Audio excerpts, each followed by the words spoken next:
I've always loved the outdoors. There's something about being out in the middle of nowhere, with just the trees and the sky above, that clears my head. Last fall, I decided to take a solo camping trip into a remote section of the forest about 3 hours from where I live. It's a place I'd been to before during the day, but I'd never stayed overnight. The idea of having the entire wilderness to myself for a couple of nights sounded like exactly what I needed.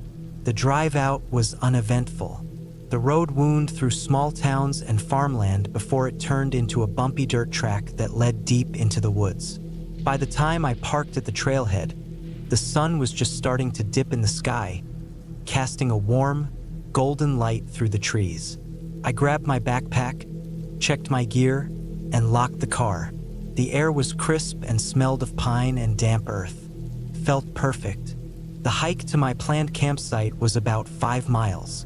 It wasn't an established spot, just a clearing I'd stumbled across on a previous trip. It was surrounded by tall pines, with a small stream running nearby. As I walked, the sounds of civilization faded until all I could hear was the rustle of leaves in the breeze and the occasional chirp of a bird. I'd always found that kind of silence comforting. I reached the clearing just as the sun disappeared behind the horizon. The fading light painted the sky in shades of pink and orange, and I quickly set up my tent and gathered some wood for a fire. Once the flames were crackling, I sat back and ate a simple dinner of trail mix and jerky.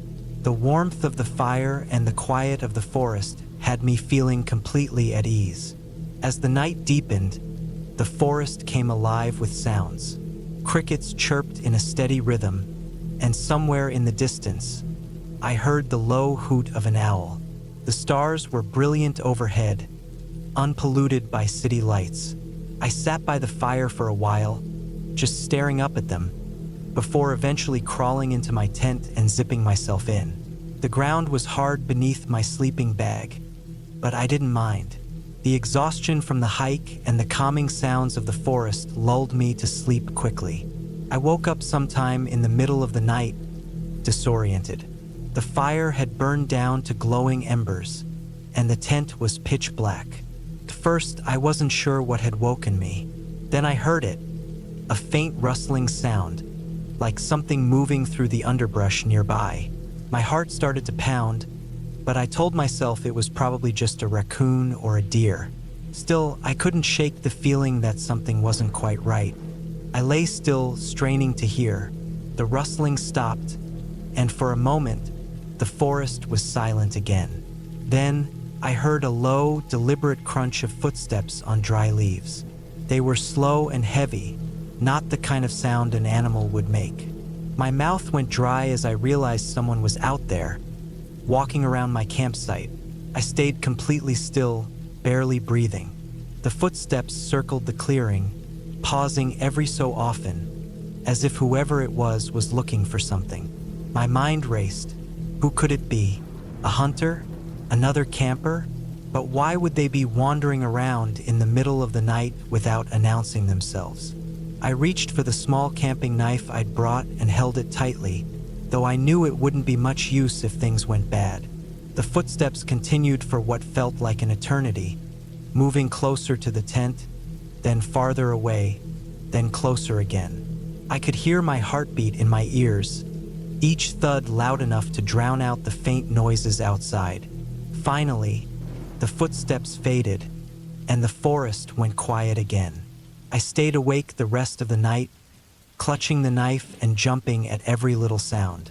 When dawn finally broke, I unzipped the tent cautiously and stepped outside. The clearing looked just as I'd left it, but I couldn't shake the feeling that I was being watched. I debated packing up and heading back to the car, but part of me didn't want to let fear ruin the trip. I convinced myself that whoever had been out there was probably just a harmless hiker or maybe even my imagination. After all, I hadn't seen anything, and nothing had been disturbed. The second day passed uneventfully. I spent the morning exploring the area, following the stream and taking in the beauty of the forest. By the time I returned to camp, the sun was already low in the sky. I built the fire up again and tried to relax, but the memory of the footsteps lingered in the back of my mind. That night, I was more alert. I kept the fire going longer and didn't climb into the tent until I was too tired to keep my eyes open. Even then, I slept lightly, waking at every little sound. At some point in the early hours of the morning, I heard the footsteps again. This time, they were closer and more deliberate. I could hear them moving around the clearing, stopping near the tent, then continuing. My stomach churned with fear, but I forced myself to stay calm. I gripped the knife and waited, every muscle in my body tense. The footsteps stopped right outside the tent, and for a moment, I thought I could hear breathing. I don't know how long I lay there, but eventually, the sounds faded once more. When daylight came, I stepped out of the tent to find something new. In the dirt near the edge of the clearing were footprints. They were large, clearly made by a human, and they circled the camp several times. My stomach dropped. I knew I couldn't stay another night. I packed up my gear as quickly as I could and started the hike back to the car. The entire way, I felt like I was being followed. Every snap of a twig or rustle of leaves had me whipping my head around, but I never saw anyone. When I finally reached the car, I threw my gear in the back and locked the doors. My hands were shaking as I started the engine and pulled onto the dirt road. It wasn't until I was miles away that I started to feel safe again. Looking back, I still don't know who or what was out there. Maybe it was just another camper who didn't realize how terrifying their late-night wanderings were. Or maybe it was someone with darker intentions. Either way, it was a reminder that the wilderness, as beautiful as it is, can also be unpredictable and dangerous. I haven't been back to that spot since. In fact, I haven't gone camping alone again. The thought of being out there, vulnerable and isolated, still sends a chill down my spine. But I've learned to respect the solitude of the forest and to always trust my instincts when something feels wrong.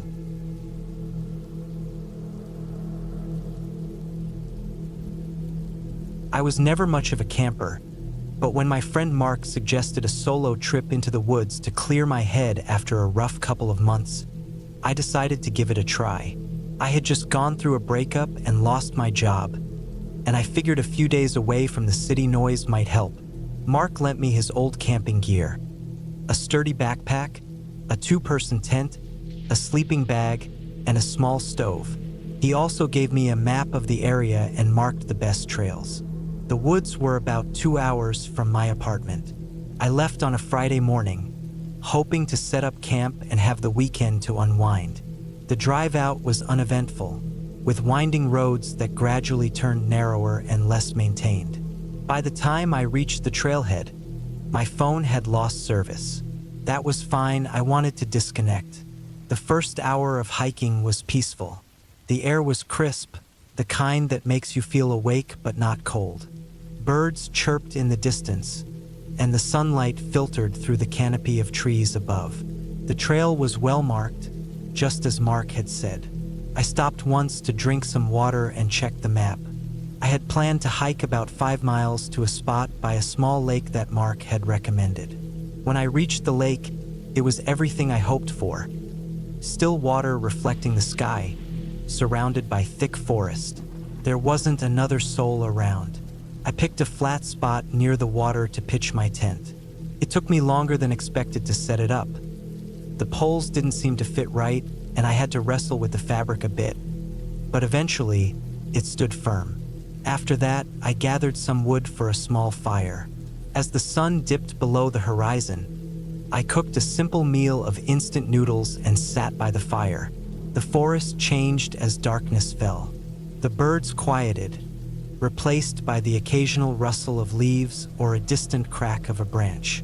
I tried to convince myself it was just animals going about their business, but every sound felt sharper and closer. I wasn't scared, exactly, just hyper-aware. By the time I climbed into my tent, the fire had burned down to glowing embers. I zipped myself into the sleeping bag and stared at the roof of the tent. Outside, the woods seemed alive with subtle noises, the creak of trees swaying in the breeze, the faint chirp of insects, the soft lap of water against the shore. Eventually, exhaustion won, and I drifted off. I woke up suddenly in the middle of the night. It wasn't a noise that woke me, but a feeling, a strange sense that something was off. I lay there, perfectly still, listening. The forest seemed quieter than before, almost unnaturally so. Then I heard it, a faint crunch of leaves. It was slow and deliberate, not the random scurry of a small animal. My heart started pounding. I reached for the flashlight next to me and clicked it on. The beam cut through the darkness of the tent, but I didn't unzip the door. I didn't want to see what was out there. The sound came again, closer this time. It was definitely footsteps. Someone was walking around my camp. I debated what to do. Shouting seemed like a bad idea. I didn't want to draw attention to myself, but staying silent felt even worse. My mind raced through possibilities. A hiker who got lost, a park ranger, or someone less friendly. I decided to stay quiet and listen. The footsteps circled my tent once, then stopped. I held my breath, straining to hear any movement, but there was nothing. After what felt like an eternity, I turned off the flashlight and waited in the darkness. Eventually, I must have fallen asleep again because the next thing I knew, it was morning. The sun streamed through the thin fabric of the tent, and the sounds of the forest had returned. I unzipped the tent cautiously and looked around. The camp seemed undisturbed, but the ground outside told a different story. There were footprints in the dirt, large ones. They circled my tent and led off into the trees.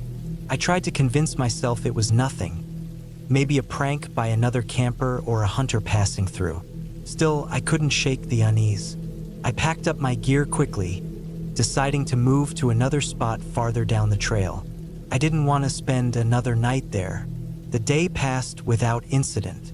I found another campsite about 3 miles away, deeper into the woods. It wasn't as picturesque as the lake, but it felt safer.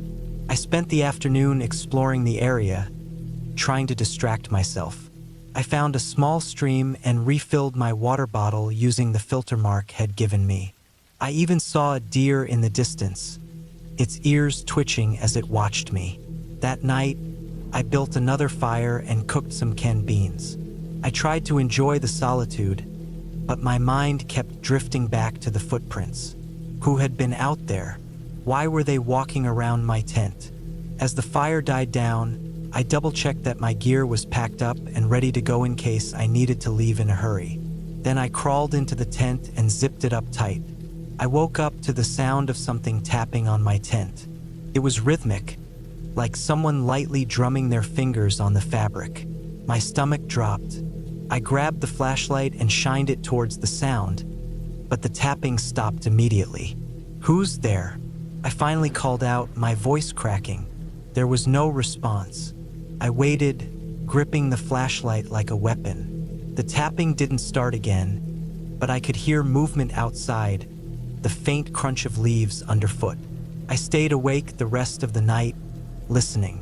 Whatever was out there didn't come closer, but it didn't leave either. At the first light of dawn, I packed up and left. I didn't bother making breakfast or breaking down the tent properly. I just stuffed everything into my backpack and started walking. My only goal was to get back to the car. The hike back felt different. The forest, which had seemed peaceful on the way in, now felt oppressive. Every rustle of leaves, every snap of a twig, set me on edge. I kept looking over my shoulder, half expecting to see someone following me. The trail seemed longer than I remembered, and by the time I reached the car, I was drenched in sweat and breathing hard. I threw my gear into the trunk and climbed into the driver's seat.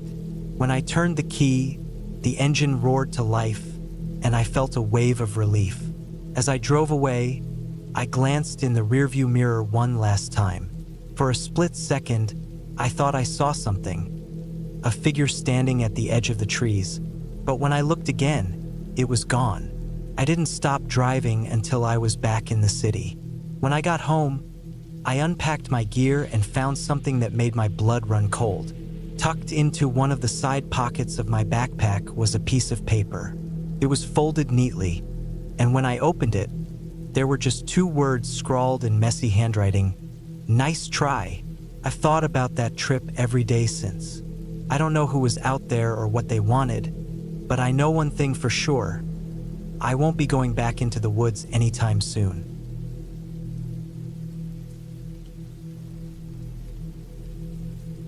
I decided to go camping alone. Maybe it was because I needed some time away from the city, or maybe it was just a way to escape the noise in my life.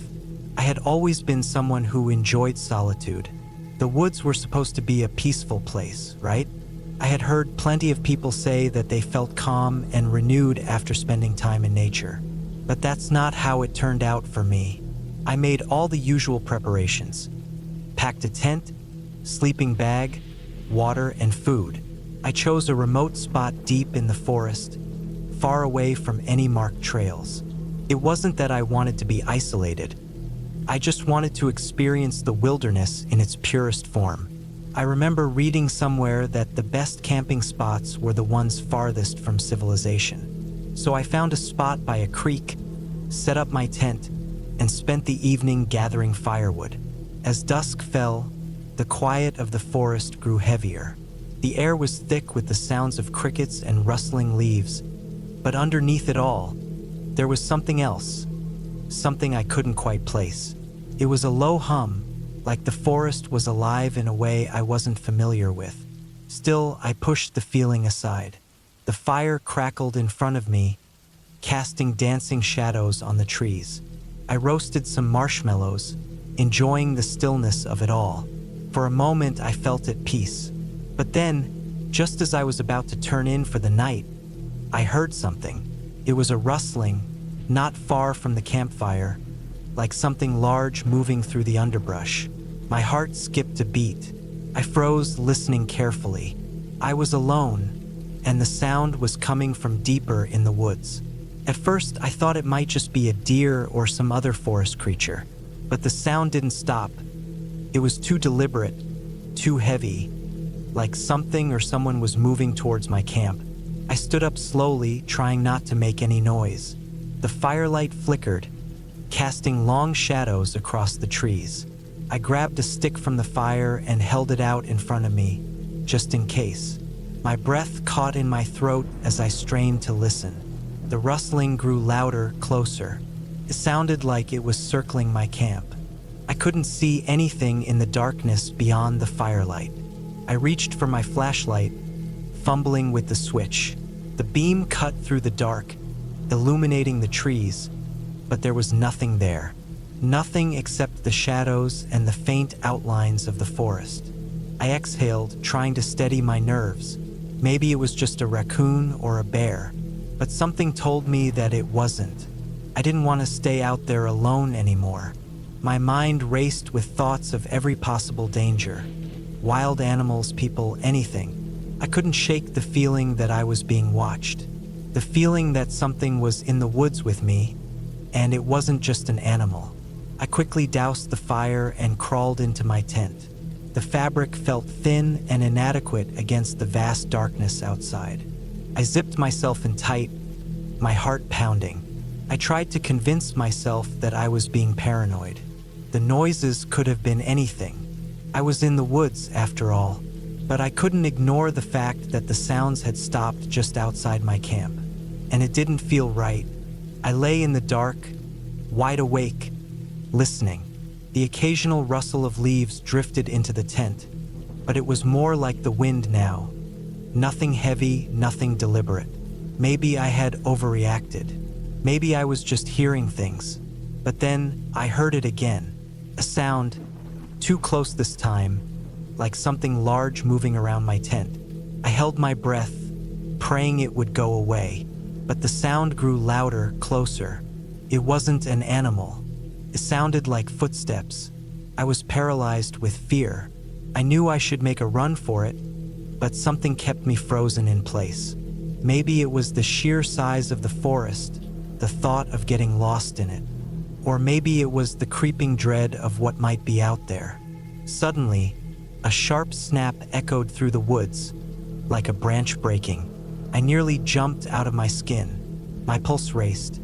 I wanted to shout, to scream, but I couldn't. It was like the forest itself had swallowed every sound. And then, just as suddenly as it started, it stopped. The footsteps, the rustling, everything ceased. The silence that followed was deafening. I waited in the dark for what felt like hours.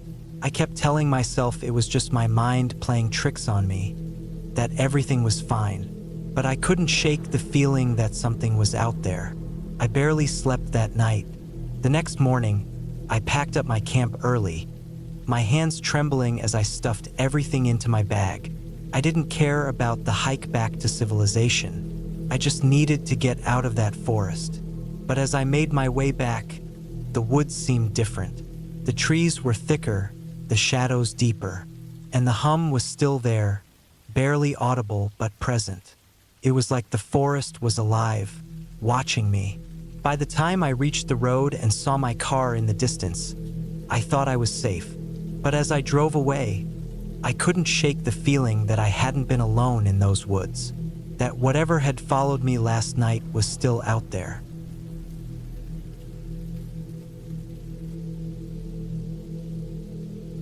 I decided to take a solo camping trip into the woods, hoping for a peaceful weekend of reflection and getting away from the constant noise of daily life. I had been on camping trips before, so the idea of setting up camp alone didn't bother me. I had all the right gear: tent, sleeping bag, stove, food, and water. I was set for a couple of days in the wilderness, and I felt confident. I drove for hours, leaving behind the town and the city lights. The road slowly turned from paved to gravel, and eventually, it faded into a narrow dirt track. The trees thickened around me, towering and dense. The air smelled fresh, the kind of earthy scent you only get deep in the forest. I parked at the trailhead and started walking. The woods were eerily quiet, except for the occasional rustle of leaves and the distant calls of birds. There wasn't a soul around, just the deep woods stretching out in every direction. The first couple of hours were pleasant. The sun filtered through the branches above, casting dappled light on the ground. I found a spot near a small stream, perfect for setting up camp. The ground was soft with a light cover of moss, and I could hear the sound of water flowing nearby. The air was cooler in the shade, and the quiet was peaceful. I set up my tent, laid out my sleeping bag, and then started a small fire. The crackling of the flames was the only sound I could hear now, and for a moment, I felt entirely alone in the world. It was exactly what I wanted. The simplicity of it all, being alone with nothing but nature. As the sun began to set, the atmosphere around me changed. The warmth of the day faded, and the temperature dropped rapidly. I made myself a quick dinner and ate it by the fire, enjoying the solitude. I had no plans to go anywhere after dark. I was just going to sit by the fire, relax, and enjoy the quiet. The woods at night were different, though. The shadows grew longer and more pronounced as the light from the fire flickered. Every little sound seemed amplified, the crack of a branch or the rustle of an animal in the underbrush. I kept my eyes on the fire, my back to the woods. But then, just as I started to feel comfortable, something changed. It was subtle at first, a feeling, really. The hairs on the back of my neck stood up. It wasn't the usual wildlife noises. It felt like something else was out there, something watching. I tried to shake it off, telling myself it was just the unfamiliar sounds of the forest. But the feeling didn't go away. My eyes darted from the fire to the trees, trying to see beyond the circle of light. Every movement seemed amplified in the darkness. A slight rustling, a shift in the shadows. Was it just a deer or something else? It was when I first heard the snap of a twig that I froze. It came from deeper in the woods, further than the usual animal sounds I was used to. A distinct crack, like someone stepping on a branch. It was too loud for an animal, too deliberate. My heart skipped a beat. I stood up, trying to peer into the dark beyond the firelight. Nothing. The wind stirred the trees, but the air felt still, unnaturally still. I was alone, right? Of course I was. But the longer I stood there, the more I began to question it. It's nothing, I told myself. Probably just a raccoon or some other creature doing what it does. I stoked the fire, throwing more wood on to keep it going. I needed the light, the safety of it. But the longer I stood there, the more my mind wandered. What if someone else was out there? I had seen no one on the trail earlier, but what if I missed something? What if someone had followed me in? The thought was irrational, but it wouldn't go away. A few moments later, I heard another sound. This one was different. A low, slow rustling, almost like something big was moving through the underbrush. It was closer this time, much closer. My breath caught in my chest. I couldn't ignore it anymore. I grabbed my flashlight, shining it into the darkness. The beam of light cut through the trees, but it revealed nothing. Just the same shadows, the same eerie silence. But then, in the corner of my eye, I saw movement. A shadow darted between the trees, too fast to be an animal. Something was out there, something human. My pulse quickened. I was starting to feel trapped. There was no way I was going to sleep now. I considered packing up, leaving right then and there, but the idea of trekking back to the car in the dark, alone, scared me even more. So I did what I thought was the safest thing.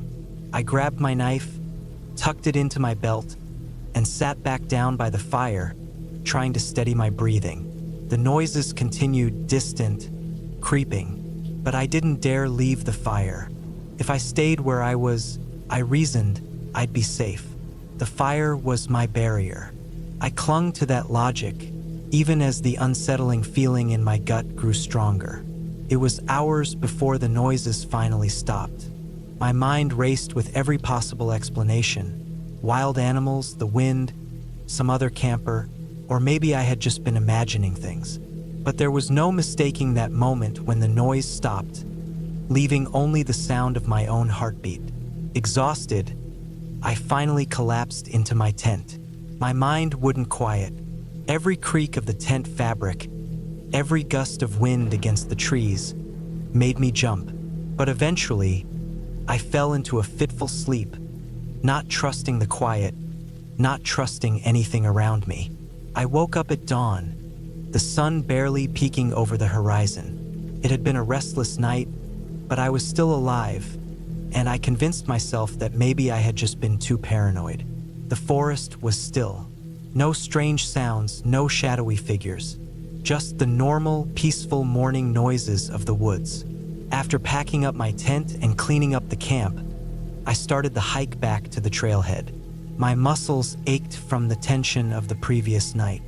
The woods felt safer in the daylight. Still, something about that night had changed me. I couldn't shake the feeling that someone, or something, had been out there, watching me. I couldn't explain it, but the sensation of being followed never left me as I made my way back to the car. When I reached the trailhead, I felt a sense of relief. I had made it through the night, but just as I was about to load my gear into the car, I spotted something on the ground near the entrance to the woods. Footprints. They were fresh, the dirt still disturbed, and they weren't mine. I stood there for a moment, staring at the prints. They were clear, too clear. Someone had been walking behind me, following me in the night. I felt my stomach drop. Maybe I wasn't as alone as I had thought, but I didn't look back. I just got in my car and drove away, not daring to slow down until I was far, far from those woods. It wasn't until I got home that I checked my gear. That's when I saw it. A small, dirty piece of cloth wedged into the zipper of my backpack. It wasn't mine, and it wasn't from any of the gear I'd brought. I had been followed. I had been watched, and that piece of cloth, I still don't know where it came from. I never went back into those woods.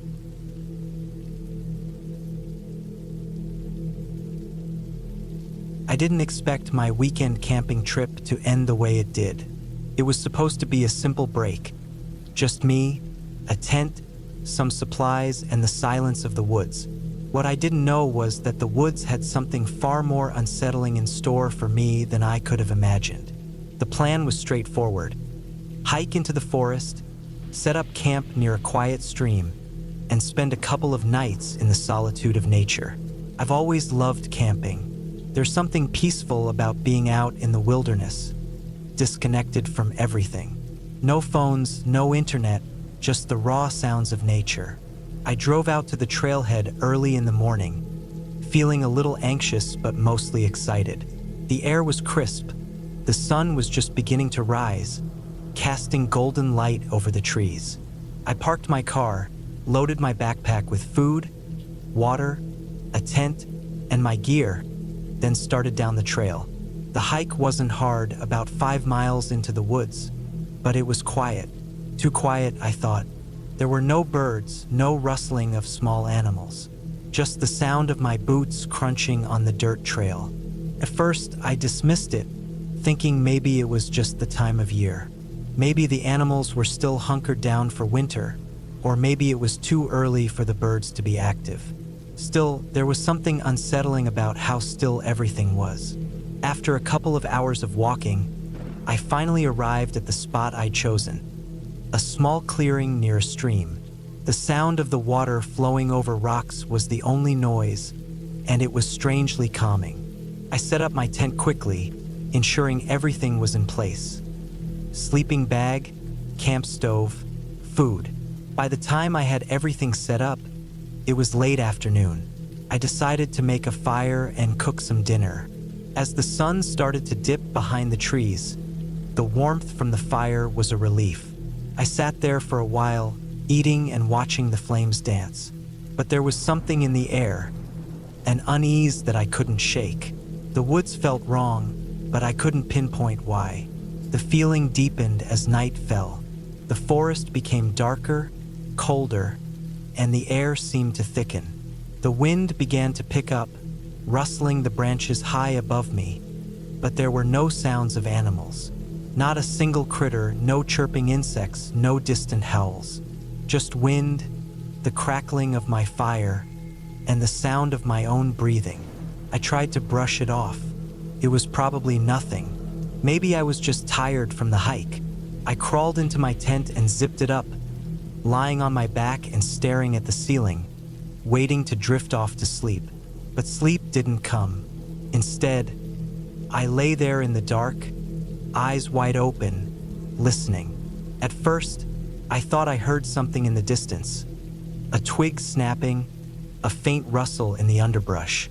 It was so soft, so subtle, I almost convinced myself it was my imagination. But then it happened again. A snap of a branch, followed by more rustling, this time closer. My heart rate quickened. I wasn't sure what I was hearing, but I knew I wasn't alone. I held my breath and listened intently. The sound seemed to circle around my camp, moving from one side to the other. It was deliberate, like someone was walking around the perimeter of my campsite. The noise wasn't the random scurry of a raccoon or a deer. It was methodical, slow, and it didn't sound like it belonged to any animal I knew. I grabbed my flashlight and flicked it on, shining it through the thin fabric of the tent. Nothing. The beam of light bounced off the trees, revealing nothing but shadows. Still, I could hear the movement closer now, just on the other side of my tent. My mind raced. Maybe it was another hiker, but who would be out here in the middle of nowhere at this hour? I didn't want to believe it, but the more I listened, the more I realized that the sounds weren't natural. The movement seemed too calculated. I lay there, frozen, my heart hammering in my chest. The noises continued for what felt like hours, shifting from one side of the camp to the other, and every so often, I would hear a soft whispering. I couldn't make out the words, but it sounded like a conversation, low and muffled, too quiet to understand. But the worst part was that I couldn't shake the feeling that whatever was out there was watching me, waiting for something, When I finally mustered the courage to unzip the tent and peek outside, I saw nothing. The clearing was empty, save for the glow of my fire, still crackling weakly. I stepped out cautiously, my flashlight scanning the area. The woods were eerily silent again, but I couldn't shake the feeling that I wasn't alone. It felt like the trees themselves were closing in on me, the shadows too deep and still. I quickly decided to pack up and leave. It wasn't worth staying out here another night. I was just about to grab my things when I heard it, a single, sharp snap of a branch behind me. I whipped around, my breath caught in my throat. There, standing at the edge of the trees, was someone, but I couldn't make it out clearly in the darkness. It was a silhouette, tall and thin, but its features were hidden by the shadows. It stood motionless, just staring at me, and I froze. Couldn't move, couldn't speak. And then, just as suddenly as it appeared, the figure vanished into the forest. No movement, no sound, just gone. I didn't stick around to find out what it was. I grabbed my bag and ran, not caring about the noise I was making, crashing through the underbrush as fast as I could. I didn't stop until I reached the trailhead, my lungs burning and my legs aching from the sprint. I didn't look back. I didn't stop until I was safely back at my car, driving away from that cursed place. The feeling of being watched never left me the entire way home. Even as I reached the safety of my apartment, the lingering sense of unease stayed with me, like a shadow I couldn't shake. The next morning, I contacted the forest rangers, reporting the strange figure I'd seen. They seemed puzzled and concerned, but after checking the area, they found no evidence of anything unusual. No signs of human activity, no campfires, no trail. It was as if whatever I saw had never been there. They reassured me that I was likely just spooked by being out in the wilderness alone, that maybe my mind had played tricks on me in the dark. But I knew what I had seen, what I had felt, and though the forest rangers dismissed it, I never went back to those woods. I haven't been camping since. It's been years, and I still don't know what I saw that night. But I know this much: there are things in the woods that we're not meant to understand, things that don't belong, and I never intend to find out what they are.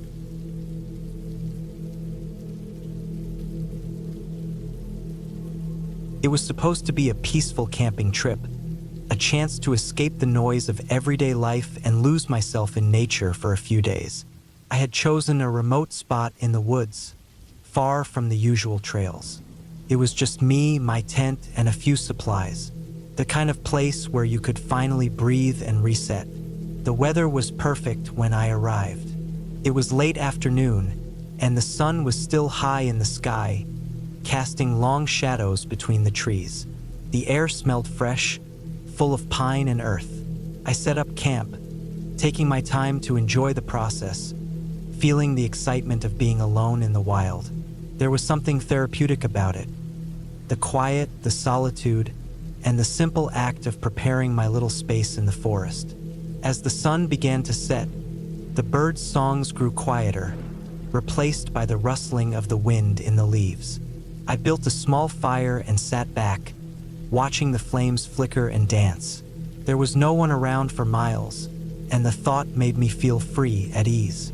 I wasn't worried. I knew the woods, or at least I thought I did. Nightfall came fast, the dark swallowing the light as the sky turned from purple to black. The fire crackled, the only sound in the air. I was too far from civilization to hear anything. No cars, no voices, not even the hum of distant electronics. The world felt still, almost like it had frozen in time. I finished my dinner, a simple meal of beans and rice, and stared into the fire. The heat was comforting, but the cold of the night was beginning to creep in. I zipped myself into the tent, snug in my sleeping bag, and settled in for the night. The first few hours were uneventful. The normal noises of the forest filled the silence.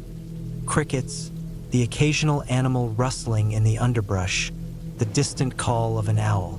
But then, around midnight, I heard something that made my stomach tighten. A faint sound, like footsteps. At first, I thought it was just the wind, or maybe an animal, perhaps a deer or a bear. But then it happened again, clearer this time, closer. I froze, listening. The sound was unmistakable. Someone walking, slow and deliberate, through the forest. My heart raced. I knew I was far off any trail. The area was practically untouched, too remote for casual hikers. Who could it be? I strained my ears, trying to pick out any other details. The footsteps stopped, then resumed, but always too close for comfort. I lay there, paralyzed, my thoughts running wild. What if it was someone else? Someone who shouldn't be out here. Maybe another camper. But why wouldn't they announce themselves? I couldn't hear any voices. No sign of a flashlight, just the steady, rhythmic sound of boots on dirt. I didn't move. I tried to convince myself it was just my mind playing tricks on me. After all, I was alone in a forest full of strange noises. But the footsteps, they weren't stopping. I grabbed my flashlight, switching it on and off in a desperate attempt to signal whoever, or whatever it was. No response. The footsteps continued, slow, measured, like they were intentionally trying to stay quiet, as if they knew I was listening. I waited, my mind working overtime. Should I leave the tent? Should I call for help? But I had no service out here, no way to contact anyone. And I couldn't just run into the woods blindly. It would be dark, and I didn't know where to go. The fire had long since died down, leaving me with nothing but the dull beam of my flashlight to guide me. Minutes passed, though it felt like hours, and the footsteps didn't stop. They circled around my camp, always keeping to the edges of the tree line, never approaching too close, but always there. I realized I hadn't heard any other animals since the sound began. No more crickets, no more owls. Just silence, broken only by those footsteps. I couldn't take it anymore. I had to know who or what was out there. Quietly, I unzipped the tent, careful not to make a sound. I crawled out on all fours, keeping low, the flashlight clutched tightly in my hand. The cold air nipped at my skin, but my fear made me numb to it. I crouched behind a tree, the shadows swallowing me whole as I peered into the dark. The footsteps had stopped. For a moment, there was nothing but silence. I held my breath, straining to see any movement. The forest seemed to hold its breath with me. Then I saw it, a figure barely visible in the shadows, moving between the trees. They weren't walking as a normal person would. There was a strange, deliberate awkwardness to their steps, like they were trying to stay hidden, but they couldn't keep their movements quiet enough. I froze, my heart pounding. Whoever it was, they were right there, so close I could almost reach out and touch them. I didn't dare make a sound, too afraid to draw attention. The figure didn't seem to notice me. They continued walking, slowly, almost aimlessly, disappearing into the trees. My mind raced. Should I follow them? Should I call out? But what if they weren't alone? I waited for what felt like an eternity, not daring to move. But when I finally did, I realized something. The footsteps had stopped for good. I couldn't hear them anymore. I crawled back into my tent, heart still racing. The forest had gone back to normal, or so it seemed. I lay there, my mind spinning, unable to get any rest. Whatever that was, it hadn't been an animal. It wasn't just a figment of my imagination. There had been someone or something out there with me. But as the hours dragged on, I finally fell asleep from exhaustion, hoping that when I woke up, everything would be normal again. When morning came, I forced myself out of bed. The sun had risen, and with it, the warmth of the day. The strange feeling from the night before didn't fade, though. I got dressed, packed my things, and started to pack up the campsite. That's when I saw the marks. They were faint but visible footprints just outside my tent. Big, heavy impressions in the dirt, as though someone had been standing there, watching me. The prints weren't from any animal I recognized. They looked human, but something about them was wrong. Too large, too deep, like the person had been standing in the same spot for a long time.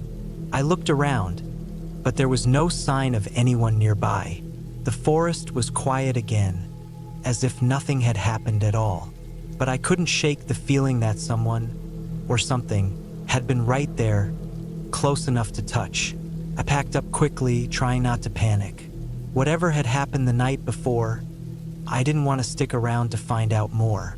I left the area as quickly as I could, walking briskly down the trail, not looking back. By the time I reached the main road, I could breathe again. I felt safe, surrounded by other hikers, the sounds of civilization returning. But deep down, I knew something had been out there with me in the woods. It wasn't just my imagination. It wasn't a dream, and I wasn't sure if I'd ever really escaped the feeling of being watched. When I finally got home, I told no one about what happened. I couldn't explain it, and part of me didn't want to. It seemed too strange, too unreal. But I couldn't forget the feeling, the absolute certainty that something had been in those woods with me. Something that was waiting, and I'll never camp alone again.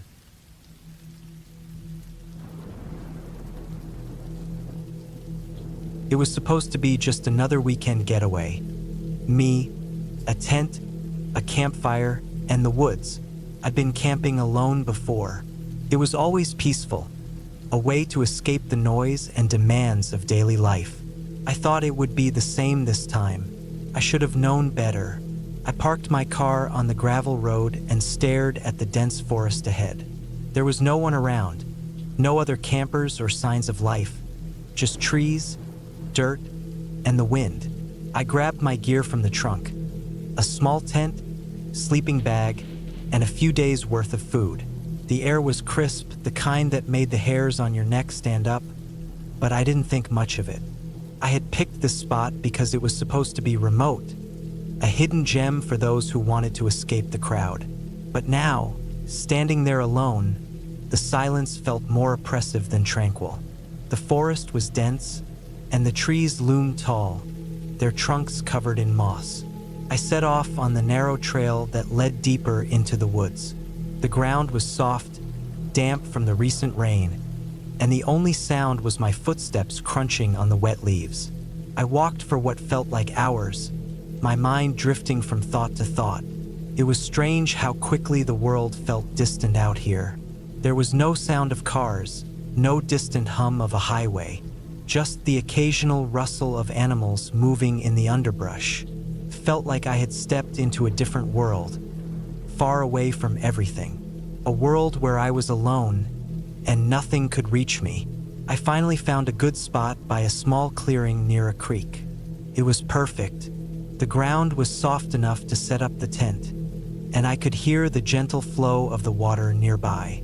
I began to set up my camp, the familiar motions of securing the tent poles and laying out my gear offering a sense of comfort.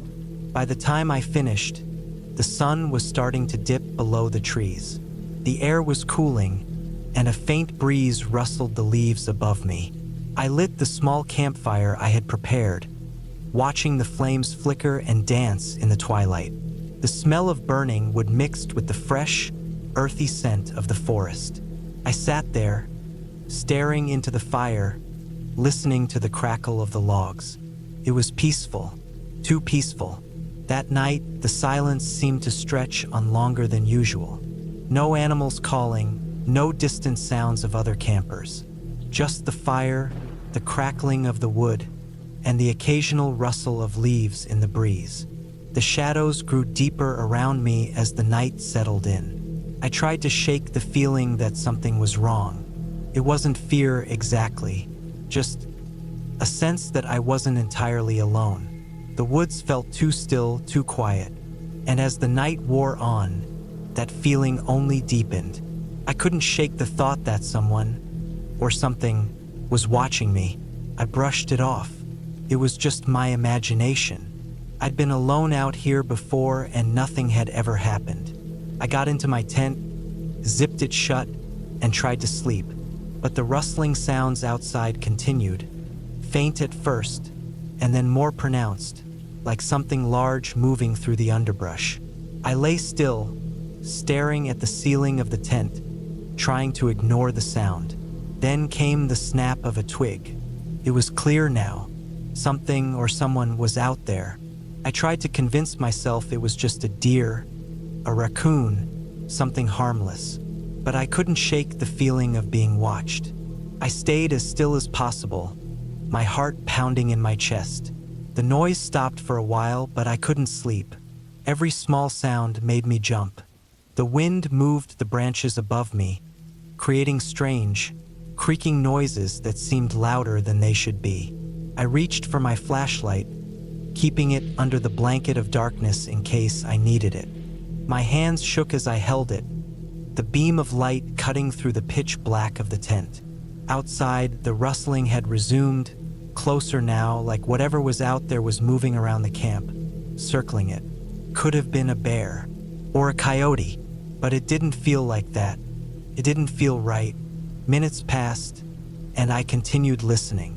The noises seemed to fade again, only to return moments later, closer still. The sense of unease crawled under my skin, and my grip on the flashlight tightened. I had to know what it was. I unzipped the tent slowly, trying not to make a sound. I poked my head out, scanning the dark forest with the beam of light. Nothing, only trees. The creek's soft gurgle echoed in the distance, but the tension lingered.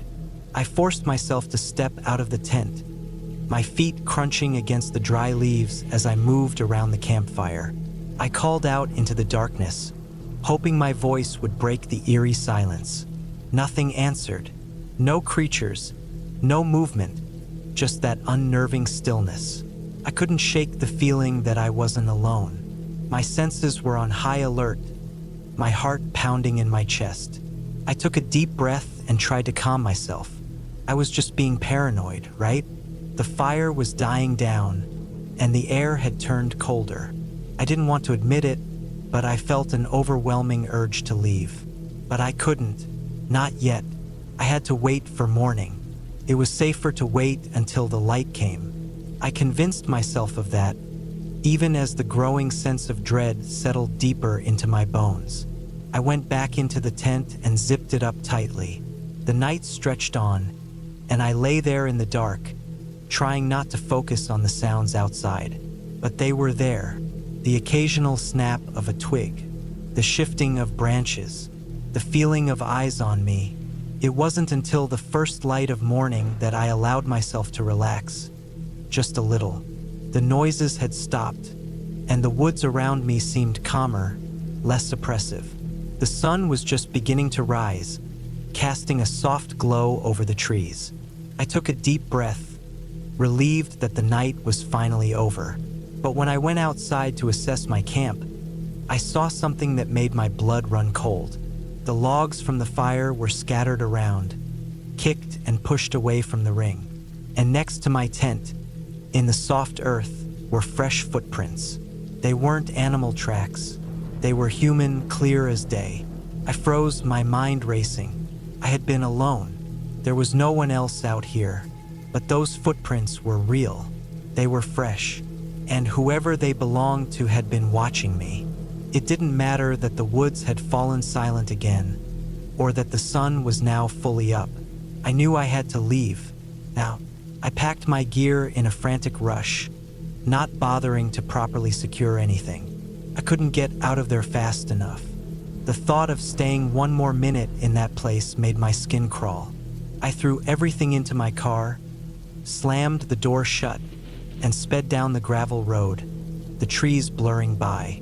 As I drove, I kept my eyes on the rearview mirror, half expecting to see something following me. But there was nothing, just the road, the woods, and the distant hills. I didn't stop until I was back on the highway, the safety of civilization feeling like a distant, comforting memory. The entire drive home, I couldn't shake the feeling that I had narrowly avoided something I couldn't quite explain. It was only when I got home, safe and sound, that I could breathe again. The woods are beautiful, peaceful even, but they're also unpredictable. And sometimes, no matter how prepared you think you are, something can happen that shakes you to your core. Something that reminds you that the wilderness doesn't owe you safety. It doesn't owe you anything. It just is. And next time, if there's a next time, I'll make sure to camp somewhere with more people around. I don't think I'll ever go back to that spot again.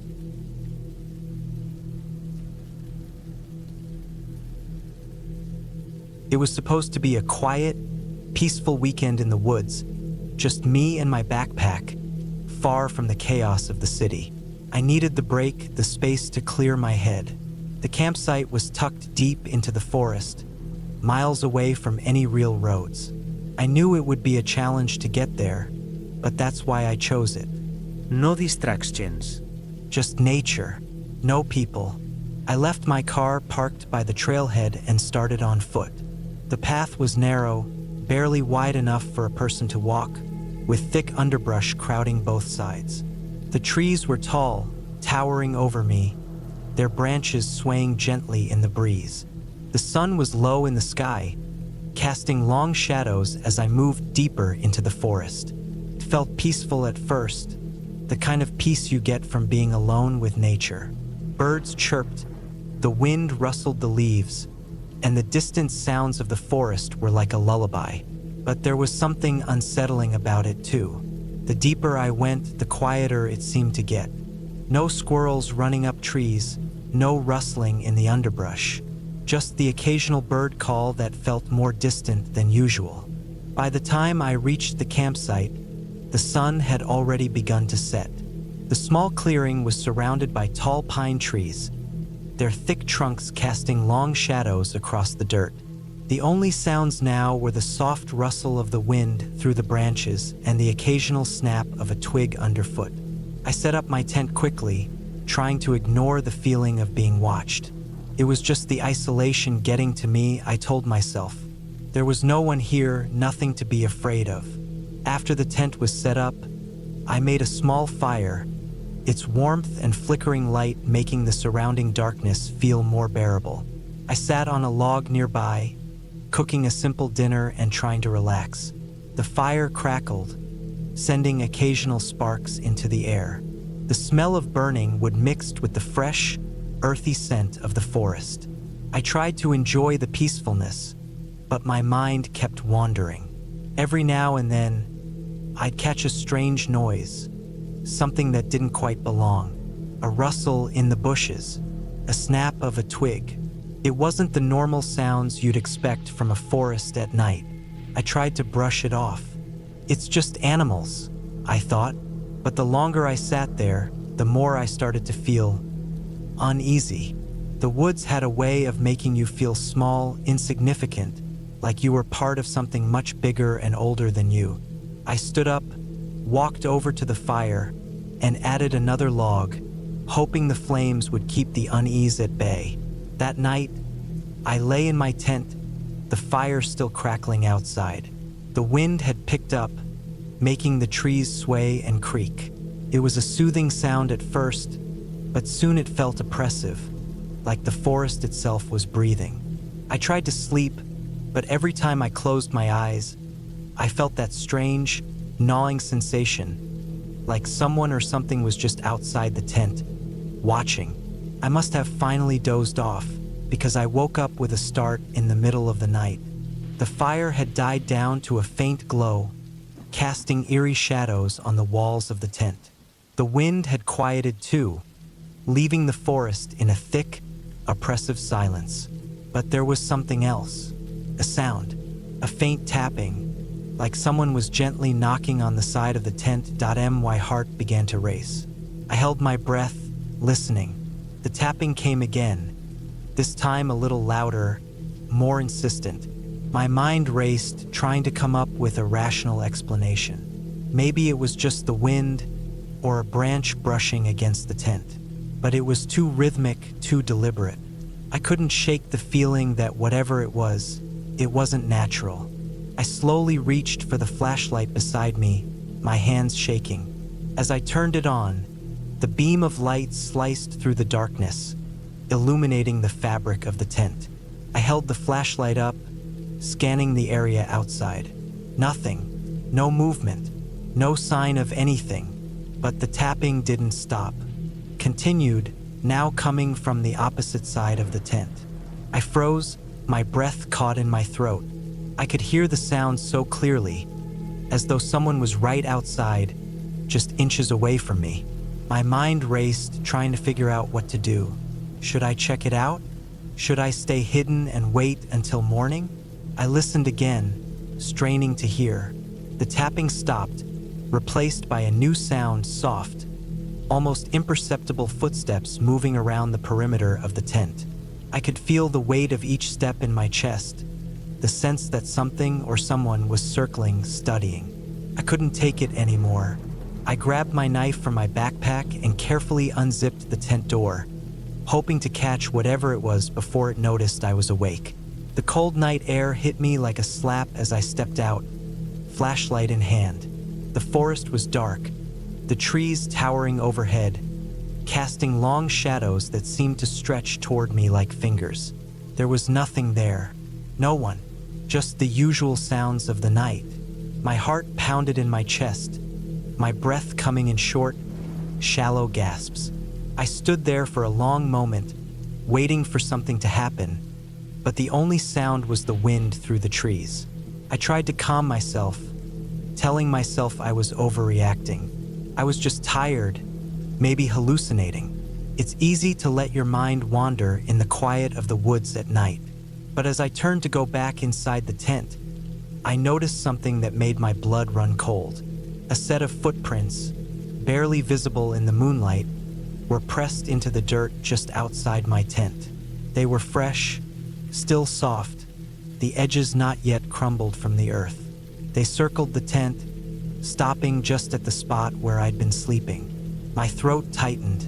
I backed into the tent, locking the zipper behind me. I stayed there for hours, unable to sleep, listening to the silence outside, my ears straining for any sign of movement. Eventually, I must have drifted off again, exhaustion overcoming my fear. I woke up to the sound of birds calling in the distance, the first light of dawn creeping through the trees. The night had passed without incident, and I felt foolish for getting so worked up. I packed up my things, trying to shake off the lingering sense of dread. There was no reason to stay any longer. The campsite had already served its purpose, time to go. As I made my way back down the trail, the forest seemed to be watching me, the silence hanging heavy around me. Every step felt like a reminder of the strange events of the night before. By the time I reached my car, the sun was fully up, and the forest no longer felt oppressive. It was just another quiet morning. I took one last look at the woods before I drove off, the road stretching out ahead of me. Maybe I'd been imagining things. Maybe it was just a bear or some other animal. But as I glanced into the rearview mirror, I thought I saw something moving in the trees just beyond the trailhead. A shadow, something large and tall, standing still among the trees. I slammed the gas pedal, the engine roaring as I sped down the dirt road, eager to put the woods behind me. And as I drove, I tried to tell myself that I'd never go back. But deep down, I knew I would. Maybe not to that exact spot, but to some other part of the forest. The pull of the woods was too strong. There was always more to explore, and the thought of what might be out there, watching from the shadows, intrigued me.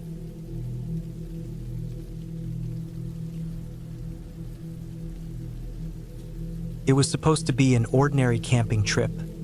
Nothing extraordinary, just a weekend getaway. I had always loved the outdoors, the quiet peace of being surrounded by nothing but trees and fresh air. But this trip would change that forever. It started when I made the decision to go alone. I didn't mind being by myself, and I had been on solo hikes before, so the thought of camping by myself in the woods didn't feel unusual to me. I packed my gear, tent, sleeping bag, a little stove, a few cans of food, and drove out to the national forest. The weather was perfect that day, The kind of day where the sun was just right, warm but not overbearing, and the air had that fresh, earthy scent. I knew the forest would be quiet at this time of year, and I welcomed the solitude. I set up camp in a small clearing by a bubbling creek, the sound of water running over rocks soothing and constant. The trees towered above me, their leaves rustling lightly in the breeze. Felt peaceful, calm. After setting up my tent, I sat by the creek for a while, watching the water flow over the stones. The stillness of the place made me feel small, but in a good way, like the world was bigger than me. It was comforting. That night, I built a small fire, the crackling sound filling the silence as the night settled in. I wasn't afraid. There wasn't anything to be afraid of. At least that's what I kept telling myself. As the sky darkened, the shadows in the trees seemed to stretch longer. But I had been out here enough to know that things like this were just tricks of the light. The fire burned low, and I went to bed early, not wanting to deal with the hassle of making sure the fire didn't burn out. The night was cool, and I zipped myself into my sleeping bag, pulling it tight around me for warmth. The darkness outside my tent was absolute. Even with the small fire, the forest seemed to swallow any light. I was drifting off to sleep when I heard something. Soft at first, a rustling sound in the trees. I figured it was just an animal, maybe a deer or a raccoon, poking around for food. But the sound continued, a steady rustling, and then something worse, footsteps. Slow, deliberate, not the kind of noise animals make when they're moving around. These were heavier, like the sound of boots on the forest floor. I froze, listening hard. My heart began to beat faster. I strained my ears to hear anything else. But there was nothing, no other sounds, no movement, just the footsteps. They were getting closer. I wanted to tell myself it was just an animal, maybe a person passing by, but my gut was telling me otherwise. The noise came closer and closer until I was sure it was right outside my tent. I held my breath, not daring to move. For a moment, everything went silent. My mind raced, and I couldn't help but think about the possibility of someone else being out here. But who would be out in the woods at this time of night? I waited, every nerve in my body on edge. The footsteps came again, but this time they didn't stop. They circled around the tent, slow and careful. My hands began to sweat. I couldn't see anything, couldn't hear anything beyond the slow, deliberate steps. Whoever, whatever it was circling my camp. I lay there, paralyzed, hoping it would go away. But it didn't. The footsteps grew louder, more insistent, until they stopped right next to the tent. I could hear breathing, ragged and shallow. I don't know how long I stayed like that, trying to stay as still and quiet as possible.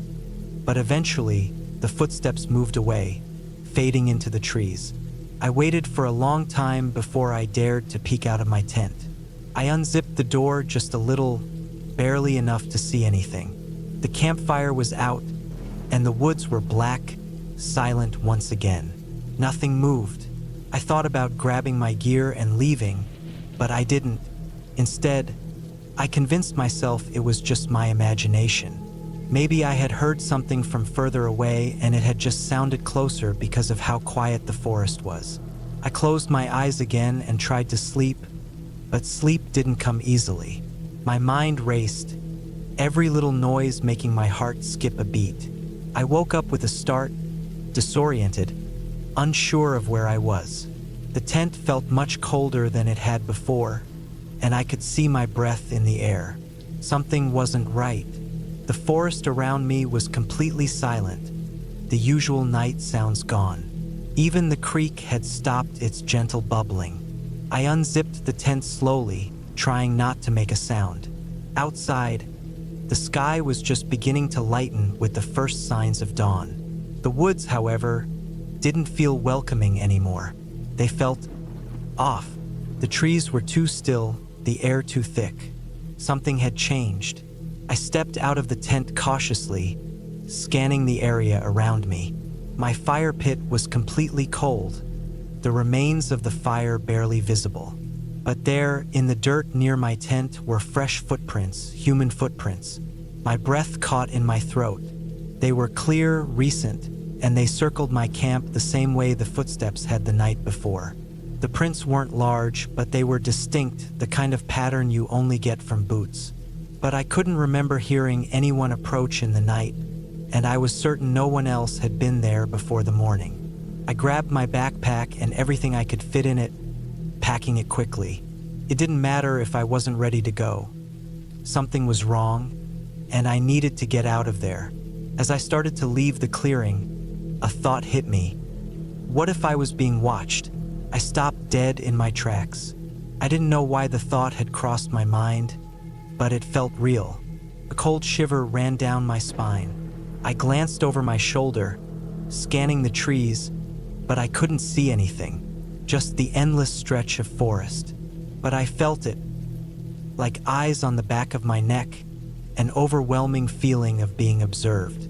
The silence in the forest seemed unnatural now, oppressive, almost as if the world itself was holding its breath. I moved faster, my steps growing more hurried as I packed up the last of my things. The rustling of leaves behind me, too soft to be anything but deliberate steps, made my heart race. I spun around, but the forest remained still, empty. I didn't want to look back anymore. I just needed to leave. My hands trembled as I stuffed the last of my things into my bag. My mind screamed for me to run, but something told me I needed to be careful. It was too quiet, and the feeling of being watched wasn't something I could ignore. I took one last look at the camp, then at the footprints still marking the dirt around the clearing. Whoever had been out here with me was long gone, but the unsettling feeling stayed. I didn't want to think about it anymore. I turned my back to the camp and walked briskly toward the trail that would lead me back to the car. The path was easier to follow in the daylight, and the further I went, the more the weight on my shoulders seemed to lessen. The woods began to feel normal again, and the feeling of being watched slowly faded. By the time I made it back to my car, the unsettling thoughts had all but disappeared. I drove out of the forest without looking back. When I finally reached the nearest town and stopped at a gas station to stretch, I saw something that made my blood run cold. A man was standing near the edge of the parking lot, his face half hidden in shadow. He was staring straight at me, and I could feel the same suffocating presence I had felt in the woods. But then he turned, disappearing into the trees. I never went camping alone again.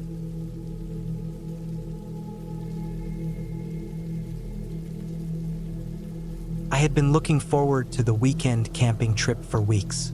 The plan was simple: head into the woods with just my backpack, a tent, and some supplies. I didn't tell anyone where I was going, mostly because I wanted some peace and quiet. I was tired of the city noise, the constant hum of traffic, the bright lights, and the endless distractions. The woods, I thought, would offer a break. The drive to the campsite was peaceful.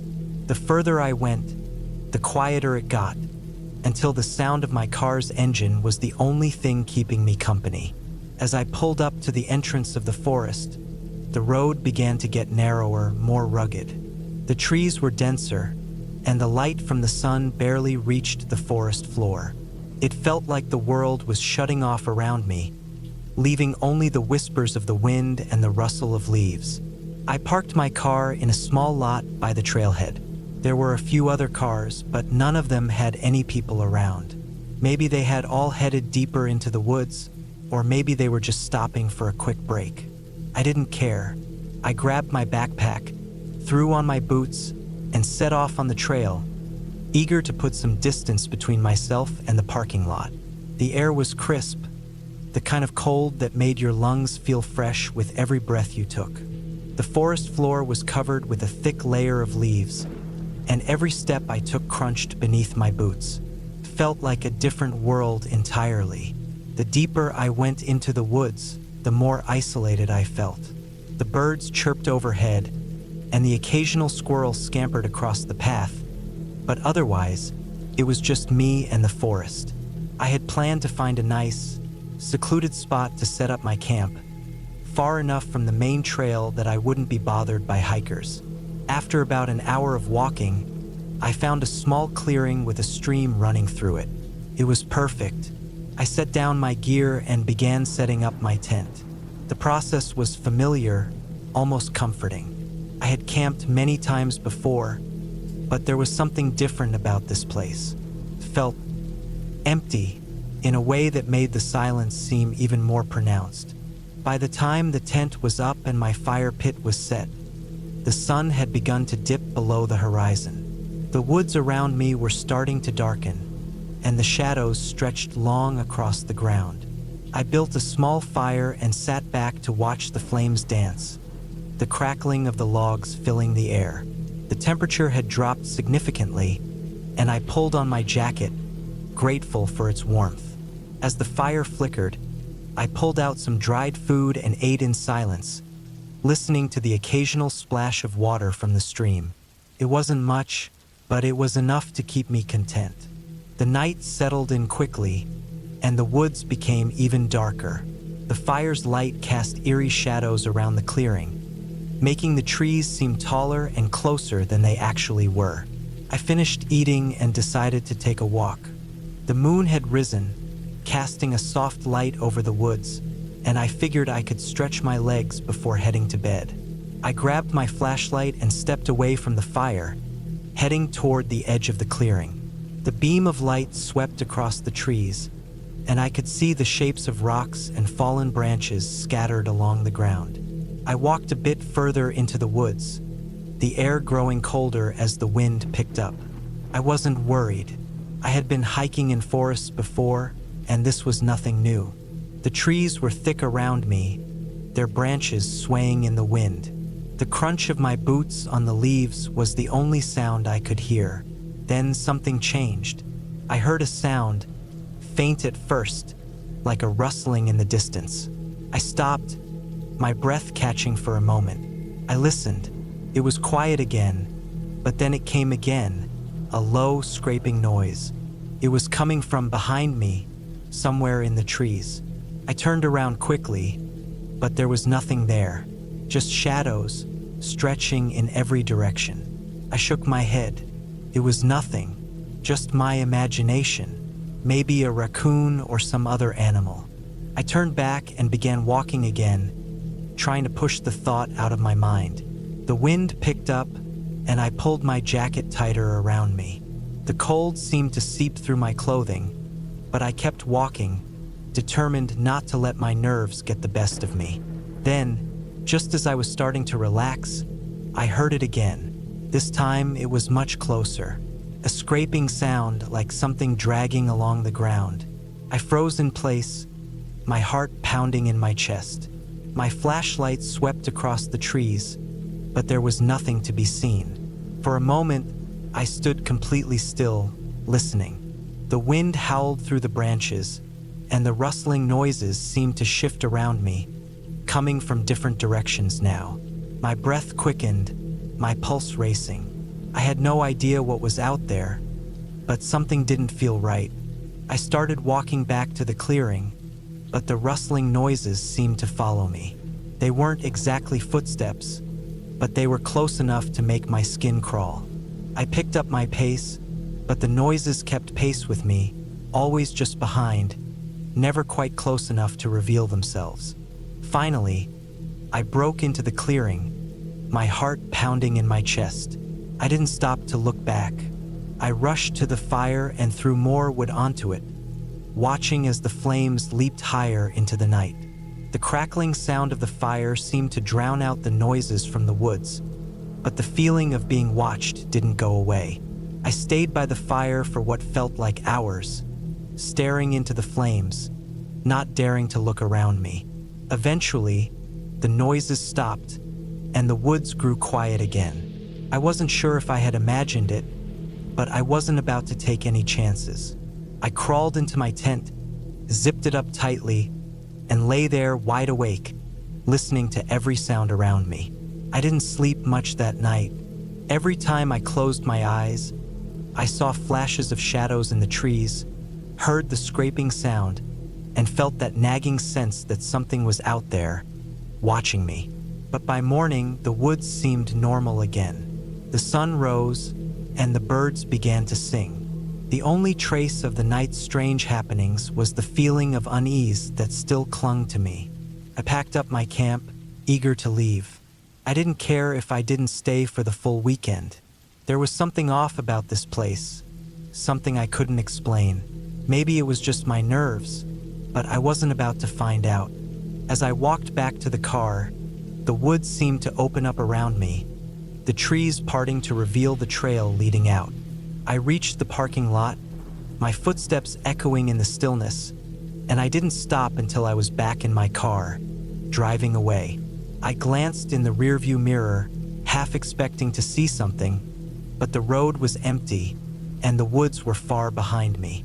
I didn't tell anyone about what happened. Who would believe me? It didn't matter anyway. I knew what I had felt, and that was enough.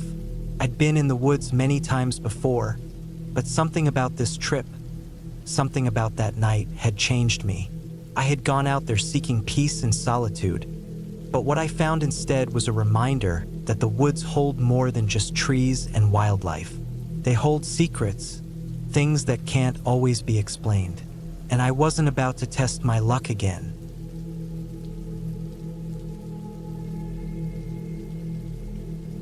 It was meant to be a peaceful weekend getaway. I'd been feeling worn out from work, stressed from the daily grind, and honestly, just needed some time away from people. The woods seemed like the perfect escape. Quiet, isolated, and calm. I packed my tent, sleeping bag, and enough food to last a few days. It was just me, my gear, and the forest. The weather forecast had promised clear skies, so I figured it would be a good time to spend a couple of nights in the wilderness. I didn't tell anyone where I was going. No need for that. It wasn't like I was going to run into any problems. It was just a solo camping trip, after all. I drove out to a secluded campsite deep in the forest. The drive itself was a bit unnerving, especially the last stretch of road. The trees grew thicker, the shadows longer, and the road narrowed until it seemed to vanish into the woods. I parked my car near the entrance, the forest stretching out in all directions. I was alone. Setting up camp was easy. I pitched my tent near a small creek, the sound of water flowing gently through the rocks providing a sense of calm. It was quiet, too quiet, but I shrugged it off. It wasn't uncommon for forests to be still. The trees were thick here, and it felt like the kind of place where the outside world might as well have been miles away. The first few hours passed by without incident. I explored the area a little, taking in the dense trees, the craggy rocks, and the faint wildlife sounds in the distance. The only thing that unsettled me slightly was the silence. No birds chirped, no squirrels scurried across the forest floor, just that eerie, almost unnatural quiet. As nightfall approached, I made a fire. I figured I'd relax, roast a couple of marshmallows, and enjoy the evening under the stars. The fire crackled as I sat back, watching the flames dance. But something wasn't right. The air felt off, heavy. I couldn't shake the feeling that I was being watched, but I told myself it was just the isolation playing tricks on me. Darkness fell quickly, and the woods became even more silent. It was the kind of silence that made you second-guess yourself. The crackling of the fire was the only thing that broke it. I tried to ignore the creeping unease that was building in the pit of my stomach. I wanted to sleep, but the forest around me felt wrong. I had planned on sleeping in the tent, but the weird, oppressive silence kept me on edge. So, I stayed by the fire, keeping it burning as bright as I could. I'm not sure when it happened, but eventually I realized the forest had gotten even quieter. No wind, no rustling of leaves, no animal noises at all. It was just me and the fire, then a sound, a soft crunch of something stepping on leaves. I froze. It wasn't the sound of an animal, not like the squirrels or deer I'd seen earlier. This was slower, deliberate, like someone or something was moving carefully through the woods, just outside the circle of firelight. My heart began to race. I looked around, scanning the trees. There was nothing, no movement, nothing that looked out of the ordinary. But the air felt thicker now, heavier. I could feel my pulse pounding in my ears. I gripped the pocket knife I had with me, just in case. The last thing I wanted was to be caught off guard in the middle of the night. Another crunch, closer this time. My eyes darted toward the noise, but I still saw nothing. It was like the forest had swallowed the sound. I could feel my throat tightening, my breath shallow as I stood up. My mind was racing now, wondering if it was just a person or something else entirely. The fear was building, and my instinct was telling me to pack up and leave. But I couldn't. I couldn't let this strange feeling take control. I decided to stay, keeping the fire alive and sitting back down near it. But the feeling didn't go away. It was like the darkness itself was pressing in on me, threatening to take over. I tried to convince myself that I was just being paranoid. After all, this was a popular camping area. People came out here all the time. But then again, no one had passed by all day. The thought lingered, but I shoved it aside and focused on the fire. Minutes passed, maybe longer, when I heard it again. Closer. I couldn't see anything, but the feeling of being watched was undeniable now. There was something out there in the woods. Couldn't see it, but I could feel it. Every instinct I had screamed to leave, to pack up my stuff and drive back home. But I still didn't want to let fear win. I stood up and walked to the edge of the firelight, trying to peer into the darkness beyond. I could hear my heartbeat, each thud echoing in the stillness. I felt like I was standing on the edge of something, like the world was holding its breath. The crunching stopped, and the silence returned. But this silence felt different, felt wrong. I stood there for a long time, my eyes darting back and forth, waiting for any movement, any sign that whatever was out there was still there. But nothing came. I took a step forward, then another, and another. Suddenly, a sound broke through the silence. It was faint at first, like the soft scraping of something against a tree. My breath caught in my throat. The noise was coming from behind me. I spun around, but all I saw was the empty fire pit, the faint outline of my tent, and the dark woods beyond. I felt my stomach drop. My mind was racing, and I quickly grabbed my gear. I wasn't sure what I was expecting, but I knew I couldn't stay there. The unease was too much. My hands were shaking as I packed up, moving quickly to douse the fire and gather everything I could. As I rushed to pack, I heard it again. That slow, deliberate crunching of leaves coming from behind me. I whirled around, scanning the trees, but still nothing. The trees stood still, shadows stretching long across the forest floor. It felt like the woods were closing in on me. I knew I needed to leave, and I needed to leave now. I grabbed my flashlight, turned it on, and swept the beam across the trees, my heart racing. My eyes kept darting from one patch of shadow to another, afraid of what I might see. I didn't care if it was just my imagination. There was something out there, something that didn't belong. I grabbed my bag and ran toward my car, adrenaline pushing me faster than I thought possible. My mind was a blur, focused only on getting out of there. Every rustle in the bushes, every crack of a branch underfoot sent a fresh jolt of panic through me. I reached my car, fumbled with the keys, and threw myself inside. I slammed the door shut, my hands shaking so badly that it took several tries to turn the key in the ignition. Finally, the engine roared to life.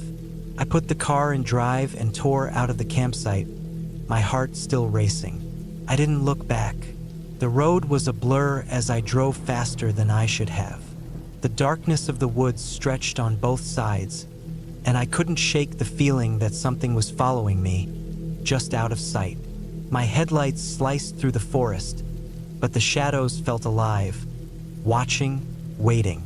The trees seemed to press in on me, making the road feel narrower, more confining. I kept my foot on the pedal, unwilling to slow down, until I reached the main highway and the woods finally gave way to open land. I didn't stop until I was miles away, my hands still gripping the wheel so tightly that my knuckles were white. My breathing slowed, and the panic began to subside.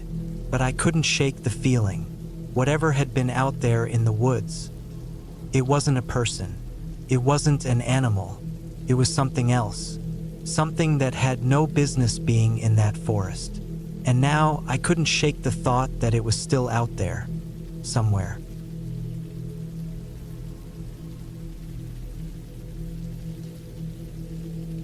I've always loved the idea of camping, the outdoors, the fresh air, and the peace away from the noise of city life. So when I finally found a free weekend to escape, I thought a solo camping trip would be perfect. No distractions, no responsibilities, just me and the woods. I chose a secluded spot, miles from any major trail, a place where I could truly feel like I was off the grid. The drive there was uneventful, the road twisting through thick forests, the sky a dull gray with patches of sunlight filtering through the canopy. As I drove deeper into the woods, the familiar world seemed to fade away. I could already feel the quiet wrapping around me like a blanket. The air smelled fresh, earthy, like pine and damp soil, and it felt like the weight of the world was slowly lifting off my shoulders. I pulled up to the site, a small clearing surrounded by thick trees. The campfire ring, a few uneven stones stacked in a rough circle, looked old, as if it had been used many times before. I parked my car a little ways off, far enough to feel isolated but close enough in case I needed to get back to civilization quickly. It wasn't like I was in a remote wilderness, but the feeling of being far from anyone was undeniable. Setting up camp was easier than I thought. The ground was soft and flat, a perfect spot for my tent. I unrolled my sleeping bag, set up my stove, and arranged my food. As I worked, I felt a kind of tranquility, a sense of belonging in the natural world. Everything was quiet, except for the occasional rustle of leaves in the wind and the distant call of birds. It was the kind of peace that made you think that nothing could go wrong. The sun began to dip below the horizon, casting long shadows across the campsite. I started a fire, watching the flames dance and flicker. The warmth of it felt good, especially as the temperature dropped. I cooked some food, savoring the simplicity of the meal. Alone in the woods, with only the crackling of the fire and the chirping of insects, I felt at home. But as night fully settled in, something changed. At first, I didn't notice anything unusual. I sat by the fire, staring into the flames, when a strange feeling crept over me. It was subtle at first, just the feeling of being watched. I brushed it off. It was probably just my imagination. The woods could make you feel like that sometimes, especially when you were alone. But as the minutes stretched on, the sensation grew stronger.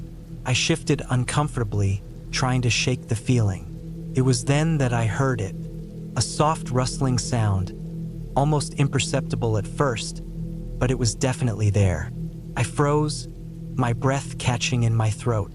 The wind had died down, and the forest was eerily still. It wasn't the wind. It wasn't an animal either. I was certain of it. I stood up slowly, my heart beginning to race. I scanned the darkness around me, but all I could see were trees and shadows. I told myself it was just the forest settling for the night, maybe a squirrel or something else small moving around. But the rustling continued, growing closer, just outside the ring of light from my campfire. I picked up a large stick, gripping it tightly.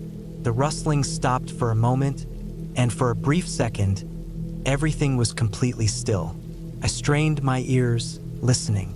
Then, just as I was about to let my guard down, a sharp crack of a twig echoed through the air.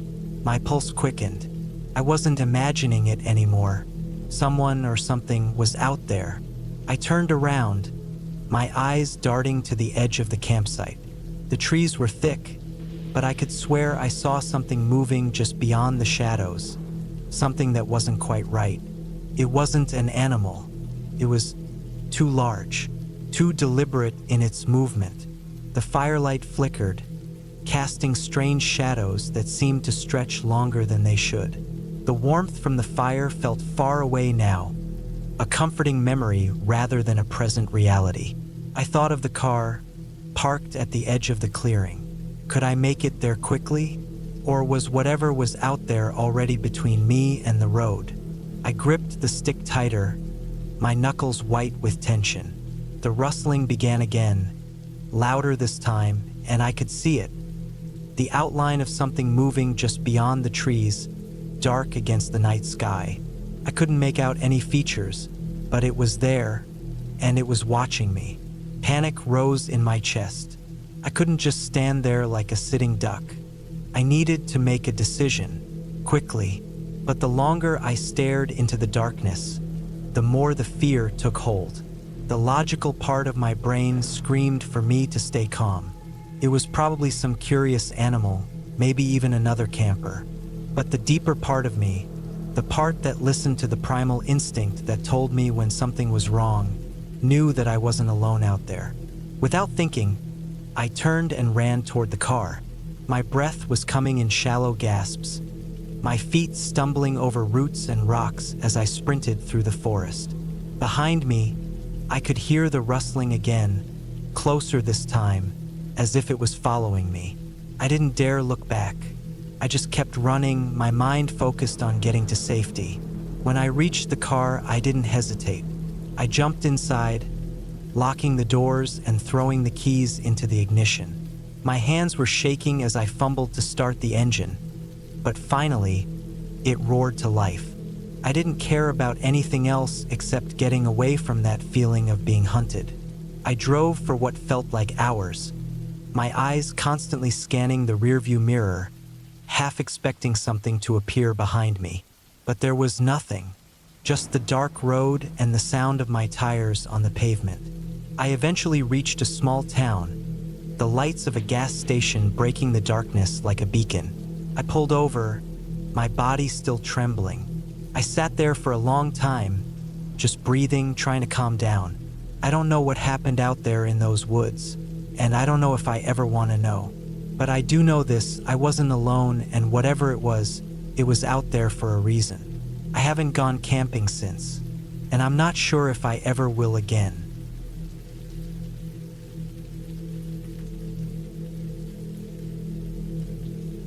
I've always loved the idea of camping. There's something raw and pure about being surrounded by nature, away from the hum of traffic and the glow of streetlights. This time, I decided to camp alone. It wasn't a spur-of-the-moment decision. I'd been planning for weeks, studying maps, checking weather patterns, and stocking up on gear. I was ready, or so I thought. The spot I chose was deep in a state forest, a place few ventured. I wanted solitude, to hear nothing but the rustle of leaves and the call of birds. My car couldn't take me all the way, so I parked at a small clearing and hiked 3 miles in. The trail was overgrown but manageable, the kind of path that reassures you it's not often traveled. My pack was heavy, but my spirits were high. By mid-afternoon, I found a flat patch of ground near a slow-moving creek. It seemed perfect. The water was clear and cold, shaded by overhanging branches. I pitched my tent, set up a small fire ring with stones, and gathered enough wood to last the night. As the sun began to dip, I cooked a simple meal on my small stove, instant noodles and a can of beans. It wasn't gourmet, but it tasted amazing after the long hike. The first night was uneventful. I listened to the symphony of crickets and frogs, their sounds a comforting backdrop. The air was cool and the sleeping bag was warm. I drifted off easily, the kind of deep sleep that comes when your body is truly tired. The next day, I decided to explore the area. I followed the creek upstream, noting landmarks to ensure I could find my way back. The forest was dense, the kind of place where sunlight barely reaches the ground. I saw deer tracks, a few bird nests, and even a small snake slithering through the underbrush. It was peaceful. By the time I returned to my campsite, the sun was low, casting long shadows. That's when I noticed something odd. A small pile of rocks near my tent. It wasn't there when I left. It was deliberate, not something nature had arranged. The rocks were stacked neatly, 3 high, with a larger stone at the base. My first thought was that I must have missed it before, though I knew that wasn't true. I'd spent a lot of time setting up camp and would have noticed something like that. I brushed it off, convincing myself it wasn't a big deal.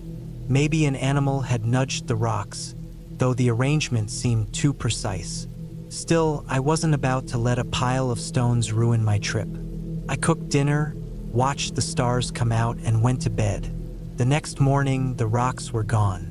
I stood there for a long time, staring at the spot where they'd been. The ground looked undisturbed, as if they'd never been there. It sent a shiver down my spine. I told myself there had to be an explanation. Maybe I dreamed it, though it had felt so real. I spent the day close to camp, unwilling to wander far. I gathered more firewood, checked my supplies, and double-checked my map. Everything was in order. By evening, I'd almost convinced myself the rock pile had been a figment of my imagination. But that night, I couldn't shake the unease. The forest, once comforting, now felt oppressive.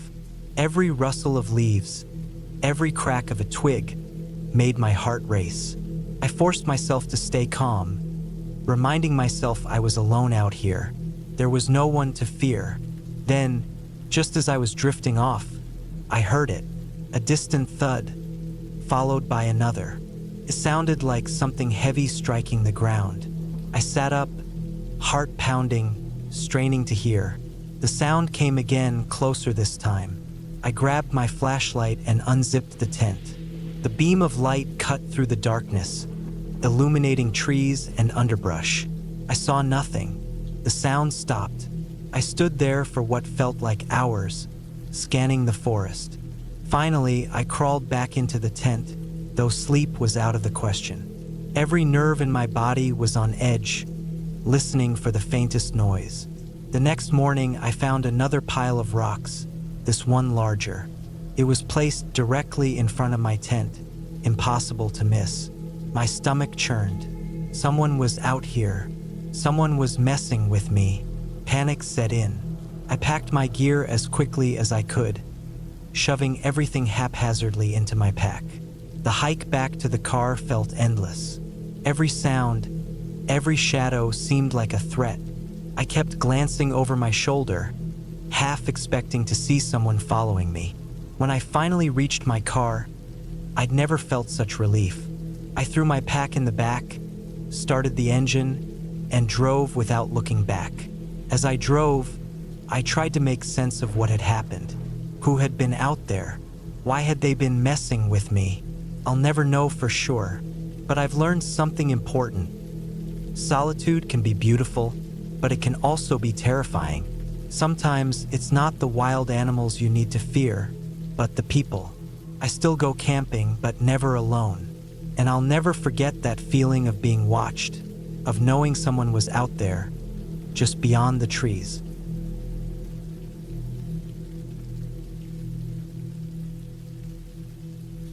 I don't think I'll ever go camping alone again. It's not that I don't love the outdoors.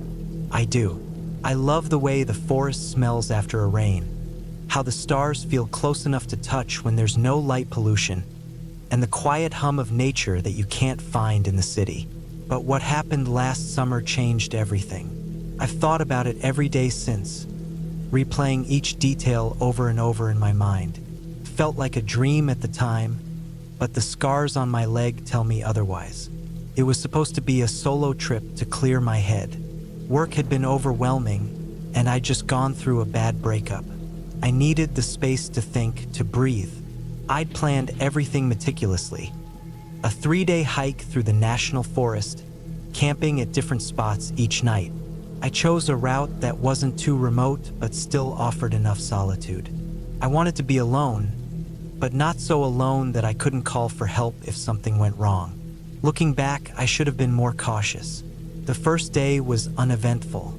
The trail was well marked, winding through dense woods that opened occasionally to reveal stunning views of the valley below.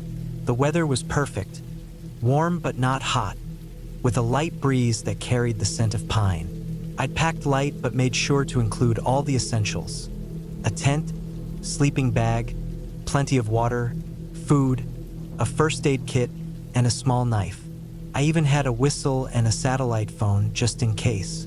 I'd always prided myself on being prepared. I set up camp near a small creek that evening, the sound of water lulling me into a sense of peace. I cooked a simple meal on my portable stove, watched the sunset through the trees, and crawled into my tent as darkness fell. The forest came alive with the sounds of crickets, owls, and the occasional rustle of leaves. I fell asleep quickly, feeling more relaxed than I had in weeks. The second day started much the same. I broke camp early, eager to cover more ground. The trail became steeper as I climbed into higher elevations, and the air grew cooler. Around midday, I stopped for lunch on a rocky outcrop with a breathtaking view of the surrounding mountains. I felt small but in a comforting way, as if the vastness of nature could absorb all my worries. It was exactly what I'd hoped for when I planned the trip. But things started to feel off that afternoon. The first thing I noticed was the silence. It wasn't immediate. It crept in slowly, like a fog rolling over the landscape. The birds stopped singing, and even the wind seemed to die down. The only sound was my own footsteps crunching on the trail. At first, I told myself it was nothing. Maybe I just entered a quieter part of the forest, or the animals had moved on. But as the hours passed, the unease grew. Around mid-afternoon, I found a set of footprints on the trail. They weren't mine. They were fresh, too, the edges of the impressions still sharp in the dirt. They looked like they belonged to a man, based on the size, and they were heading in the same direction I was. I hadn't seen anyone since I started the hike, which wasn't unusual for this area, but something about the footprints bothered me. They weren't from hiking boots, they looked more like sneakers. Who wears sneakers on a trail like this? I told myself it didn't matter. Maybe someone else had decided to take the same route. Maybe they were ahead of me, enjoying the solitude just like I was. Still, I couldn't shake the feeling that I was being watched. I kept glancing over my shoulder, but the trail behind me was always empty. By the time I set up camp that evening, I was on edge. I chose a spot farther from the trail than usual, thinking it would make me harder to find if anyone was following me. I'd never felt the need to hide before, but the sense of unease had grown too strong to ignore. As I pitched my tent, I kept scanning the woods, expecting to see someone step out from between the trees. But no one did. That night, I couldn't sleep. Every little noise outside the tent made my heart race. I told myself it was just animals. A raccoon scavenging for food, a deer moving through the underbrush. But around midnight, I heard something that wasn't an animal. It was the sound of footsteps, slow and deliberate, circling my campsite. I froze, my hand gripping the knife I'd placed next to me before lying down. The footsteps stopped, and for a long time, there was nothing but silence. Then, a soft scraping sound, like someone running their hand along the side of my tent. I didn't move. I didn't even breathe. The scraping stopped, and the footsteps started again, fading into the distance until I couldn't hear them anymore.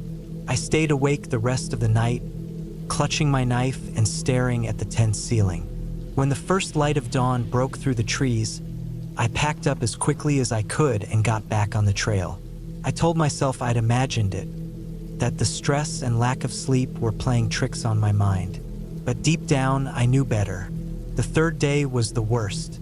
I'd planned to hike back to my car that afternoon, completing the loop I'd mapped out. But the further I went, the more disoriented I became. The trail that had been so clear before now seemed to twist and turn in ways I didn't recognize. At first, I thought I'd just taken a wrong turn, but when I backtracked, nothing looked familiar. It was as if the forest itself had changed overnight. Panic started to set in. I checked my map and compass repeatedly, but they didn't make sense anymore. The landmarks I'd noted on the way in were nowhere to be found. I tried to calm myself, to focus on getting back to the creek I'd camped by the first night. But no matter which direction I went, I couldn't find it. The trees seemed to close in around me, their branches intertwining overhead and blocking out the sun. By late afternoon, I was completely lost. My water was running low, and I hadn't eaten since breakfast. Every rustle in the underbrush made me jump, and I couldn't shake the feeling that I was being followed. I started to hear noises again. Footsteps, distant but unmistakable. Sometimes they were behind me, sometimes off to the side. Once, I thought I saw a figure through the trees, but when I called out, there was no response. As the sun began to set, I stumbled upon a small clearing with an old, dilapidated cabin in the center.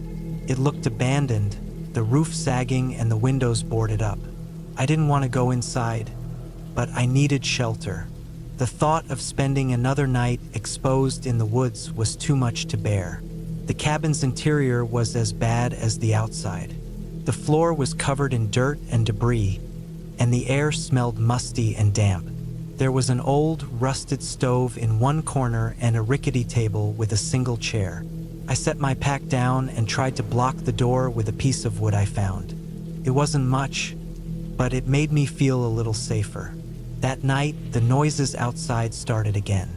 Footsteps, closer this time, and the same scraping sound I'd heard before. I sat in the corner of the cabin, my knife in one hand and my flashlight in the other.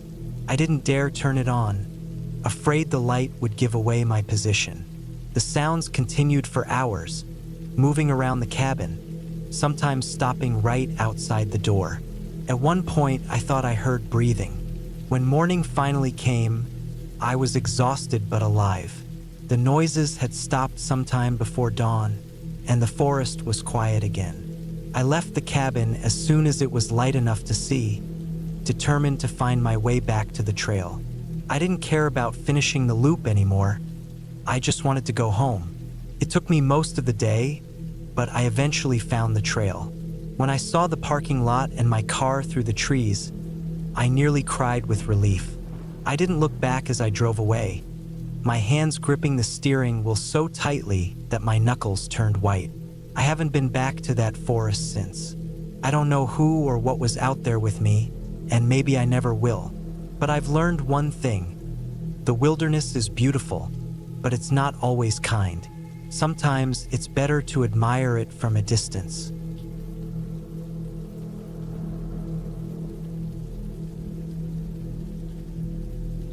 The sound of gravel crunching under my boots was the only noise breaking the stillness as I hiked deeper into the forest.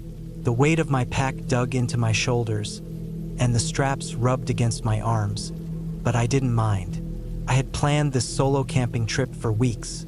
Just me, the wilderness, and the chance to disconnect.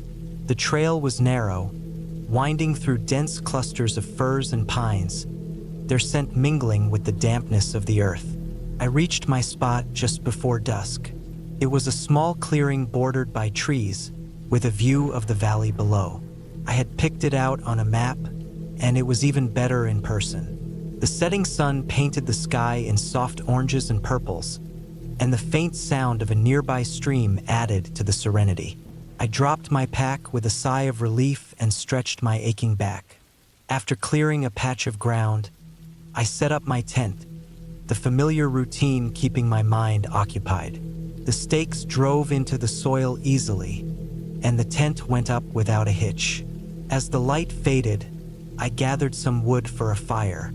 My flashlight's beam danced over the forest floor, illuminating fallen branches and twigs. The forest grew darker, the trees towering like silent sentinels. I couldn't shake the feeling that I was being watched, but I brushed it off as nerves. I was alone, after all, and the mind has a way of playing tricks when it's just you and the wilderness. The fire crackled to life, its warmth cutting through the cool night air. I cooked a simple meal of instant noodles and sipped on a thermos of coffee, the flavors comforting in their familiarity. The forest was alive with sounds. Crickets chirping, leaves rustling, the occasional hoot of an owl. It was peaceful, yet every so often, there'd be a noise that didn't quite fit. A snap of a branch, a faint rustle too heavy to be caused by wind. I told myself it was wildlife. Deer, maybe, or a raccoon. Still, I couldn't shake the unease that crept in as the hours passed. I double-checked my surroundings, making sure my food was hung safely out of reach of bears and that my gear was secured. My knife was within arm's reach as I settled into my sleeping bag, the fire reduced to glowing embers. Sleep came in fits. I'd doze off only to wake up with a start at some noise or another. Around midnight, I heard it clearly, the sound of footsteps, not the erratic rustling of an animal, but deliberate human footsteps crunching through the undergrowth. My heart pounded as I strained to listen. They stopped, then started again, circling the clearing. I froze, every muscle tense. It had to be another camper, I reasoned. Maybe someone lost or looking for a spot to pitch their tent. But why wouldn't they call out? The footsteps continued, slow and steady, moving just beyond the fire's dying light. I debated whether to call out myself, but fear held my tongue. I gripped my knife tightly, the cold steel a small comfort. The footsteps stopped, and the silence was deafening. I waited, my ears straining for any hint of movement. Minutes passed, or maybe hours. Time seemed to stretch endlessly. Finally, exhaustion took over, and I must have fallen asleep because the next thing I knew, it was morning. The clearing was bathed in sunlight, the terror of the night before seeming almost absurd in the daylight. I stepped out of my tent, scanning the area. Everything seemed untouched. No signs of another person. I convinced myself it had been my imagination or some animal that happened to sound like footsteps. I decided to move camp. It wasn't far, just a mile or two deeper into the forest, closer to the stream. The new spot was even more secluded, surrounded by thick trees that offered both shade and a sense of security. The stream's gentle babble was soothing as I set up my camp again, going through the same motions as the day before. That evening, I kept the fire bigger and stayed up later, hoping the flames would ward off whatever or whoever had been nearby. The forest seemed quieter that night, the usual symphony of sounds muted. Felt wrong, the kind of silence that presses down on you, heavy and unnatural. Around midnight, the footsteps returned. This time, they were closer, circling just outside the ring of firelight. My heart raced as I clutched my knife, trying to stay calm. The steps were slow and deliberate, pausing every so often as if whoever it was wanted me to know they were there. I stayed still, barely breathing, until they finally faded into the distance. Morning couldn't come fast enough. As soon as there was enough light, I packed up my gear and decided to head back. The trip had lost its charm. I stuck to the trail, moving quickly but carefully. The forest seemed different, the trees less inviting and the shadows darker. Every sound made me jump, every rustle a potential threat. About halfway back, I found something that made my blood run cold. A piece of fabric caught on a branch, the same color as the jacket I had left at my first campsite. It wasn't possible. I had left it hanging on a tree. The implications were chilling. Someone had been there and followed me. I quickened my pace, my senses on high alert. The trail felt endless, the forest closing in around me. I could feel eyes on me, but every time I turned, there was nothing but trees and shadows. I finally reached the trailhead by mid-afternoon, my car a sight for sore eyes. I threw my pack into the trunk and got in, locking the doors immediately. As I drove away, the tension slowly began to ease. The forest thinned, replaced by open fields and the occasional house. I didn't stop until I reached a gas station miles away, where I finally allowed myself to breathe. I told myself it was over, but even now, weeks later, I can't shake the feeling that I'm still being watched.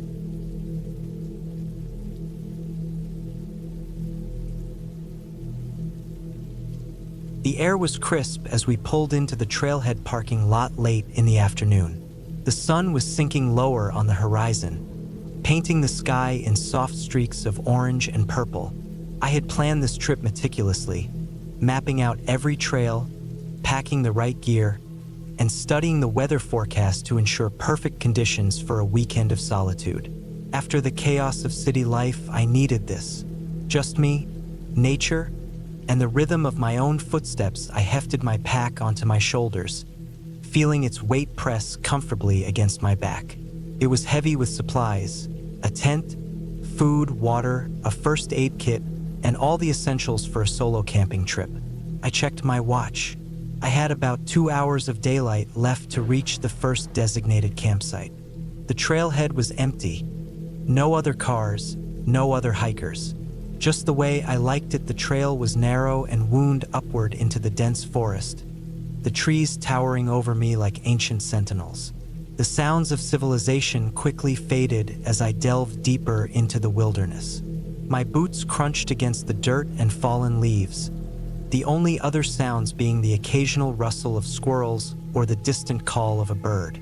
I felt my tension begin to ease, the stress of work and daily life peeling away with each step. After about an hour of steady hiking, I reached a clearing. It was the first of several markers on my map, and I paused to take a swig of water. The clearing offered a breathtaking view of the valley below, bathed in the soft glow of the setting sun. I took a few moments to appreciate it, then pressed on. The campsite was another mile ahead, nestled near a small stream where I could refill my water bottles and set up for the night. The shadows grew longer as I approached the campsite. By the time I arrived, the sun had dipped below the horizon, and the sky was a deep, inky blue. I wasted no time setting up my tent, working quickly in the fading light. The forest around me was alive with the sounds of nighttime, the chirp of crickets, the hoot of an owl, and the occasional rustle of underbrush as nocturnal creatures stirred. Once my tent was up and my sleeping bag unrolled, I built a small fire. The warmth and light were comforting as I cooked a simple meal of instant noodles and jerky. I ate slowly, savoring the quiet and the sense of accomplishment that came with reaching my destination. When the fire began to dwindle, I doused it carefully and crawled into my tent. The first night passed uneventfully. I woke at dawn, the pale light filtering through the fabric of my tent. After a quick breakfast, I packed up my gear and continued along the trail. Today's hike would take me deeper into the forest, to a more secluded spot I had scouted on the map. It was supposed to be even more remote, a place few hikers ventured. The trail became steeper and more rugged as the day wore on.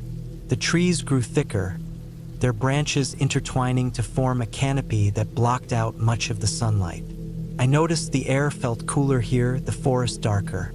The only sounds were my own breathing and the rhythmic crunch of my boots against the trail. By midday, I reached a small ridge with a panoramic view of the surrounding wilderness.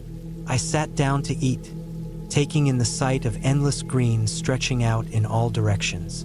It was exhilarating and humbling to be so far removed from civilization. Yet, there was a strange undercurrent of unease I couldn't quite shake. Maybe it was the isolation, or the way the forest seemed almost too quiet at times. I brushed it off as nerves. After all, this was exactly what I had wanted. The unease grew stronger as the day progressed. It was subtle at first, a prickling sensation at the back of my neck, the feeling of being watched. I told myself it was just my imagination, a natural response to being alone in an unfamiliar place. But as I pressed on, I couldn't ignore the signs. A sudden rustling in the underbrush that stopped as soon as I turned my head. a faint snapping sound, like a twig breaking underfoot, that came from somewhere behind me. I stopped several times to scan my surroundings, but I never saw anything out of the ordinary. By late afternoon, I arrived at the second campsite. It was even more isolated than the first, a small clearing surrounded by thick forest. A narrow stream ran along one edge, its gentle trickle the only sound breaking the stillness. I set up camp quickly, trying to shake the feeling that something was off. As the sun dipped lower, the forest seemed to close in around me. The shadows deepening and the air growing colder that night, I struggled to relax. I lay in my sleeping bag, listening to the sounds of the forest. But every so often, I heard something else. Faint, irregular noises that didn't belong. A distant crack, a muffled thud, the soft crunch of leaves. I told myself it was just the natural sounds of the forest, amplified by my imagination. But deep down, I wasn't so sure sleep didn't come easily. When I finally drifted off, it was fitful and restless. I woke several times, my heart pounding, unsure of what had stirred me. Each time, I lay still, straining to hear anything out of the ordinary. The noises seemed to stop whenever I was fully awake, as if whatever was making them knew I was listening. By dawn, I was exhausted. I packed up quickly, eager to put some distance between myself and that campsite. The plan was to loop back toward the trailhead, following a different route that would take me through a less densely wooded area. The idea of open space felt comforting after the oppressive closeness of the forest. The hike back was grueling. My legs ached from the previous day's climb, and my lack of sleep left me sluggish. The forest seemed even quieter than before, the silence pressing against me like a weight. I forced myself to keep moving, one foot in front of the other, focusing on the rhythm of my steps to drown out my unease, but the feeling of being watched never left. I caught glimpses of movement out of the corner of my eye, fleeting shadows that disappeared when I turned my head. At one point, I found a footprint in the dirt, larger than my own and fresh. My stomach tightened as I stared at it, the edges crisp and the tread pattern unfamiliar. It wasn't mine, and it wasn't the kind of boot a hiker would wear. I pressed on, my pace quickening despite my exhaustion. The trail grew steeper as it wound up another ridge, the trees thinning out to reveal patches of open sky. I felt a small surge of relief as I neared the top, the thought of being out of the dense forest spurring me forward. That's when I heard it, a sharp, distinct whistle, cut through the silence like a knife, coming from somewhere behind me. My blood ran cold. It wasn't a bird or an animal. It was deliberate, human. I froze, my heart pounding so hard I could feel it in my throat. The whistle came again, closer this time. I didn't wait to hear it a third time. I broke into a run, my pack bouncing against my back as I scrambled up the trail. Panic drove me forward, my breath coming in ragged gasps. I didn't look back, afraid of what I might see. The trail leveled out at the top of the ridge, and I pushed myself harder, desperate to put as much distance as possible between me and whatever was out there. My legs burned, my lungs ached, but I didn't stop. I don't know how long I ran before I finally dared to slow down. My chest heaved as I doubled over, trying to catch my breath. The forest around me was silent again, the only sound my own ragged breathing. I listened intently, my ears straining for any sign of pursuit, but there was nothing. Just the wind rustling the leaves and the distant chirp of a bird. I forced myself to keep moving, though at a slower pace. Every muscle in my body was tense, my senses on high alert. The trail began to descend, leading me toward a more open area where the forest gave way to rolling hills. The sight of the open sky gave me a small sense of relief, but I couldn't shake the feeling that I wasn't alone as I neared the base of the hill. I spotted something ahead that made me stop in my tracks. It was a small clearing, and in the center stood a crude structure made of branches and leaves. It looked like a shelter, hastily constructed and abandoned. My stomach churned as I took in the sight. This wasn't the kind of thing you'd find on a marked trail. Someone had built it, and not long ago I didn't linger. I skirted around the clearing, my eyes scanning the forest for any sign of movement. My instincts screamed at me to get out, to put as much distance as possible between myself and that place. The trail continued downhill, leading me closer to the trailhead and the safety of my car. The last few miles were a blur of adrenaline and fear. I kept glancing over my shoulder, half expecting to see someone or something following me. But the forest remained still, the only sound the crunch of my boots against the dirt. When I finally emerged from the trees and saw the parking lot ahead, I nearly collapsed with relief. My car was exactly where I had left it, and I wasted no time throwing my pack into the back and climbing in. As I started the engine, I took one last look at the trailhead. The forest loomed in the distance, its shadows deep and impenetrable. I didn't see anyone, but the feeling of being watched lingered. A weight pressing against my chest, I drove away, the tension slowly ebbing as the miles put distance between me and the trail. By the time I reached the outskirts of the city, the fear had dulled to a distant ache. But even now, days later, I can't shake the memory of that whistle or the feeling of unseen eyes following me through the trees. I don't know who or what was out there, but I've decided not to go camping alone again. Some places are meant to be left undisturbed, their secrets hidden in the shadows, and sometimes it's better not to know.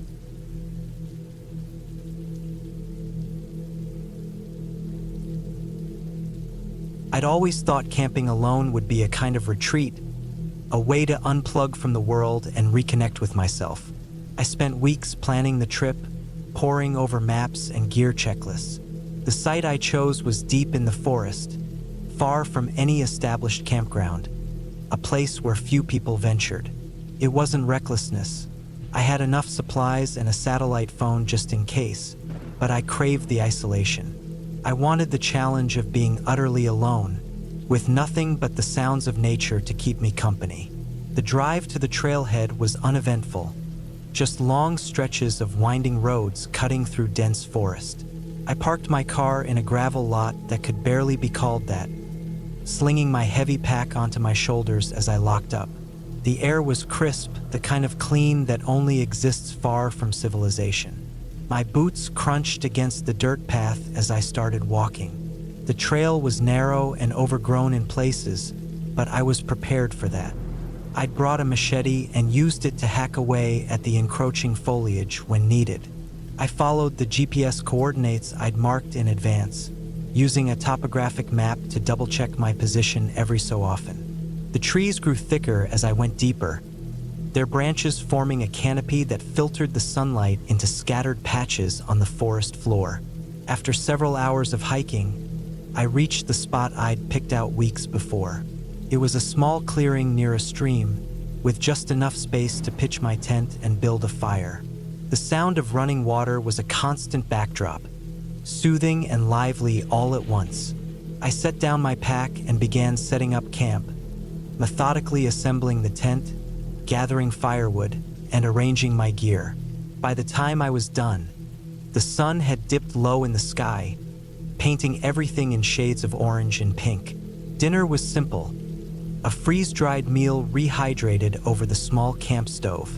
As I ate, I listened to the sounds of the forest around me. Birds chirped and insects buzzed, their symphony underscored by the burble of the stream. It was exactly what I'd hoped for, peaceful, serene.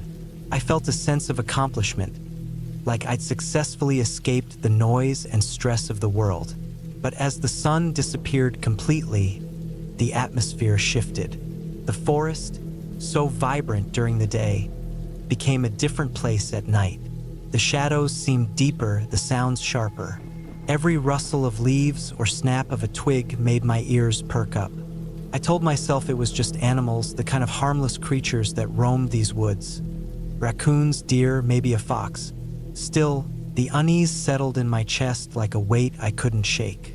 I stoked the fire higher, the flames casting flickering light against the darkness. It helped, a little.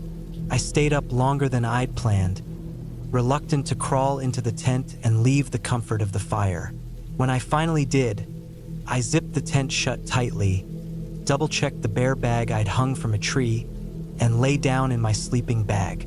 I could hear the forest all around me, the soft rustle of leaves and the occasional hoot of an owl.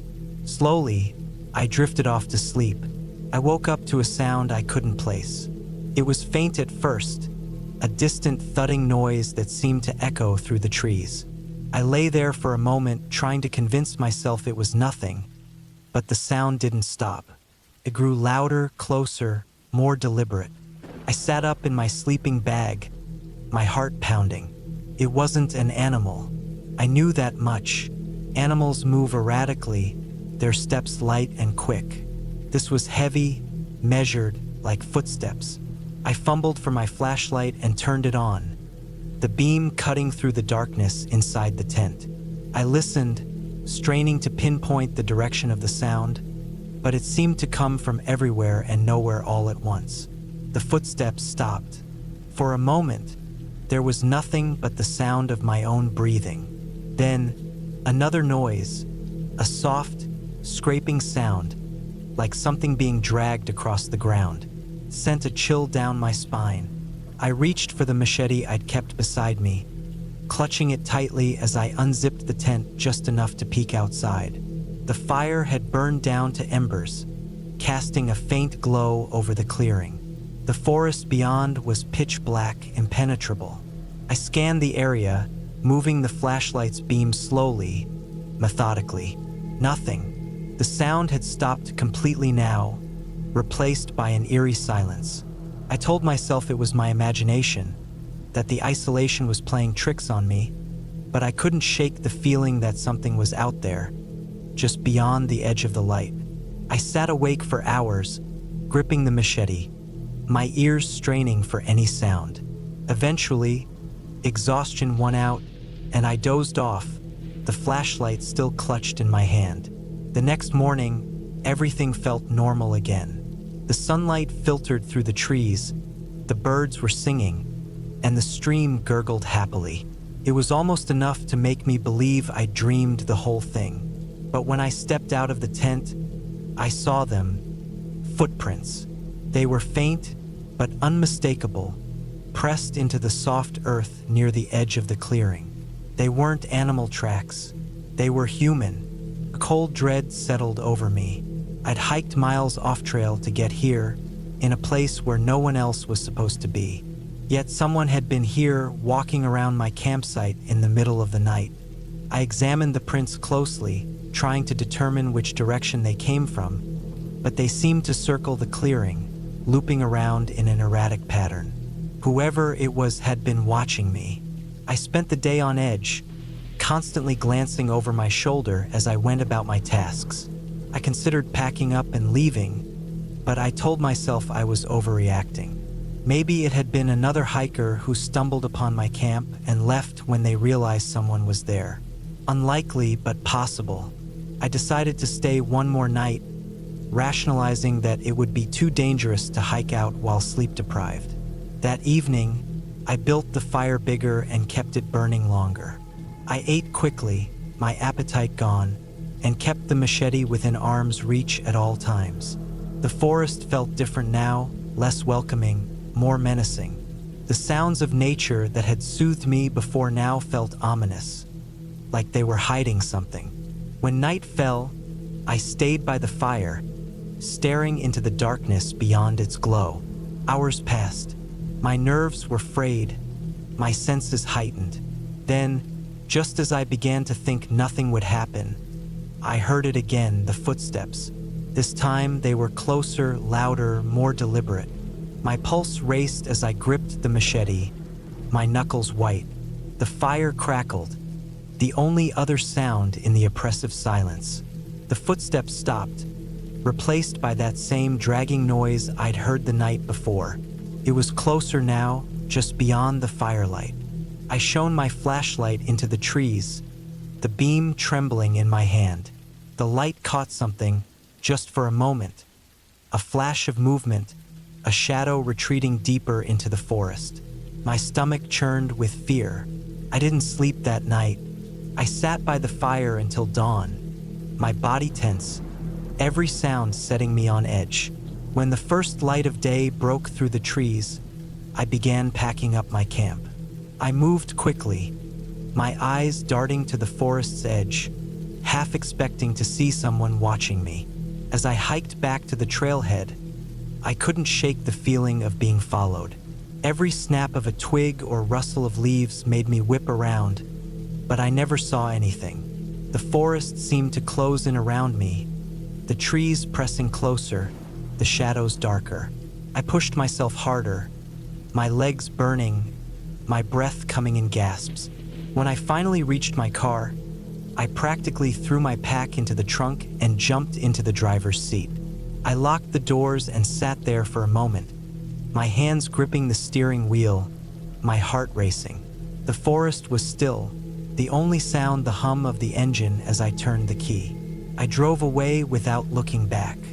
It wasn't until I was miles away, the forest far behind me, that I felt like I could breathe again. I'd come looking for solitude, for peace, but I'd found something else entirely.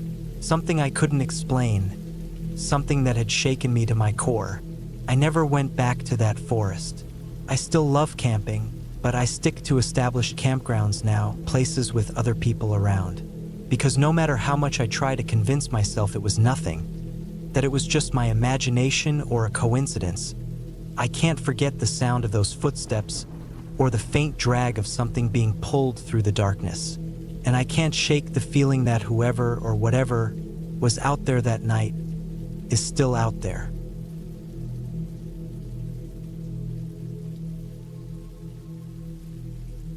The day started out calm, like most camping trips do. I had planned this weekend for weeks, eager to escape the city noise and immerse myself in the quiet of the woods. The place I chose was a remote area in the mountains, about a 3-hour drive from the nearest town. It wasn't a popular spot, which was exactly what I wanted. No crowds, no distractions. Just me, the trees, and the sound of the wind. I arrived late in the afternoon. The trailhead was unmarked, known only to those who stumbled upon it or were told by someone else. The dirt parking lot was empty, confirming my suspicion that I'd have the place to myself. I double-checked my gear: tent, sleeping bag, food, water, a knife, a first aid kit, and a small hatchet for cutting firewood. Everything was in order. I slung my backpack over my shoulders and started the hike. The trail was narrow and overgrown in places, but the air was crisp, and the trees towered above me like silent sentinels. The farther I went, the more I felt the world behind me slipping away. My cell signal dropped to nothing about 30 minutes in, but I didn't care. That was part of the allure. After about 2 hours of hiking, I reached a small clearing beside a stream. The sun was beginning to set, casting long shadows across the forest floor. This was the spot. It had everything I needed: water for drinking and cooking, flat ground for my tent, and enough dry wood nearby to keep a fire going through the night. I set up camp quickly, wanting to finish before darkness fell completely. By the time the fire was crackling, the stars had begun to appear. I sat on a log, eating a simple meal of instant noodles and jerky, listening to the night sounds. Crickets chirped, and the occasional rustle in the bushes reminded me that I wasn't alone out here. Probably just a rabbit or a squirrel, I told myself. Still, I kept my knife within arm's reach. The night deepened, and the forest grew quieter. I tossed another log onto the fire, the flames casting flickering shadows around the clearing. I've always found comfort in the solitude of nature, but that night, there was an edge to it, a feeling I couldn't quite place. Maybe it was the isolation, or maybe it was the sheer silence, broken only by the occasional creak of a tree swaying in the wind. Around midnight, I decided to call it a night. I doused the fire, leaving just enough embers to reignite it in the morning, and crawled into my tent. The sleeping bag was warm, and the ground beneath me felt firm but not uncomfortable. I closed my eyes, letting the rhythmic sound of the stream lull me towards sleep. A noise woke me. It was faint at first, barely audible over the sound of the water. I stayed still, listening. It came again, a crunch like footsteps on dry leaves. My pulse quickened. It was probably an animal, I told myself. A deer, maybe, or a raccoon. But then I heard it again, closer this time. Deliberate, heavy. Not the quick, erratic movements of an animal, but the slow, purposeful steps of something larger. I reached for my knife, gripping it tightly. My breath was shallow, my ears straining to pick up any sound. The footsteps stopped. The silence was deafening. I waited, every muscle in my body tense, but nothing happened. Minutes passed, or maybe it was only seconds, it was hard to tell. Eventually, I convinced myself it was my imagination, or perhaps a tree branch falling nearby. I forced myself to relax, though I kept the knife close as I drifted back to sleep. The next morning, the forest seemed normal again. Sunlight filtered through the trees, and the stream gurgled softly as if nothing had happened. I stepped out of my tent, stretching, and started a small fire to heat some water for coffee. But as I looked around the clearing, I noticed something odd. The ground, covered in leaves and dirt, showed a series of impressions leading from the tree line to the edge of my camp. Footprints, human footprints. My stomach dropped.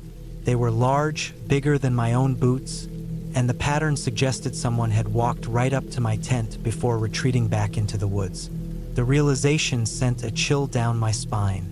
Someone had been here, watching me as I slept. I scanned the area, but there was no sign of anyone. The footprints were the only evidence. Whoever it was had vanished as silently as they had come. I debated packing up and leaving, but a stubborn part of me didn't want to be scared off. This was my trip, my time to unwind. Maybe it was just a hiker passing through, curious about the camp. Unlikely, given the remoteness of the area, but not impossible. I decided to stay, though I couldn't shake the uneasy feeling. I kept my knife on me as I went about the day, gathering firewood and exploring the nearby trails. The forest felt different now, less inviting. Every rustle of leaves, every snap of a twig set my nerves on edge. By evening, I was exhausted from the constant vigilance. That night, I built the fire higher than before, the flames casting long shadows into the darkness. I sat close to it, the warmth soothing but the flickering light making the trees seem alive. I tried to read a book I'd brought but couldn't focus. My mind kept drifting back to the footprints. As the hours passed, the fire burned lower. I added more wood, unwilling to let it die completely. Then I heard it again. The footsteps. This time, there was no mistaking them. They were slow, deliberate, and getting closer. I stood, knife in hand, my eyes scanning the darkness beyond the firelight. "Who's there?" I called out, my voice steady despite the fear clawing at my chest. No answer. The footsteps stopped. The silence stretched, heavy and oppressive. My heart was pounding so loudly I was sure whoever was out there could hear it. I stayed like that for what felt like an eternity, knife in one hand, a burning log in the other. But no one came, no one spoke. Eventually, the forest returned to its usual sounds, the footsteps fading as if they'd never been there. I didn't sleep that night, sitting by the fire until the first light of dawn broke through the trees. By morning, I had made up my mind. This trip wasn't worth it. The peace I'd come here for was gone, replaced by an unease that wouldn't let me rest. I packed up my gear quickly, stuffing everything into my backpack. As I dismantled the fire pit, I glanced around one last time, half expecting to see someone watching from the shadows. But the forest was empty, or at least it appeared to be. The hike back to the car was tense. Every snap of a twig made me whip around, knife in hand. I've never been so relieved to see my car as I was that day. I tossed my gear into the back seat and locked the doors as soon as I climbed in. As I drove away, I kept checking the rearview mirror, half expecting to see someone step out of the trees. When I finally reached the town, I stopped at a diner for coffee, my hands still shaking. The waitress asked if I was all right, and I lied, saying I was just tired from the hike. What could I say? That I'd been stalked by someone in the woods? That they'd stood outside my tent, listening as I slept? It sounded ridiculous, even to me. I've thought about that trip often in the weeks since. I still don't know who was out there or what they wanted. Maybe it was just a coincidence, someone passing through the same area. Or maybe it was something more sinister. I'll never know, and honestly, I'm not sure I want to. One thing is certain, I'll never camp alone again.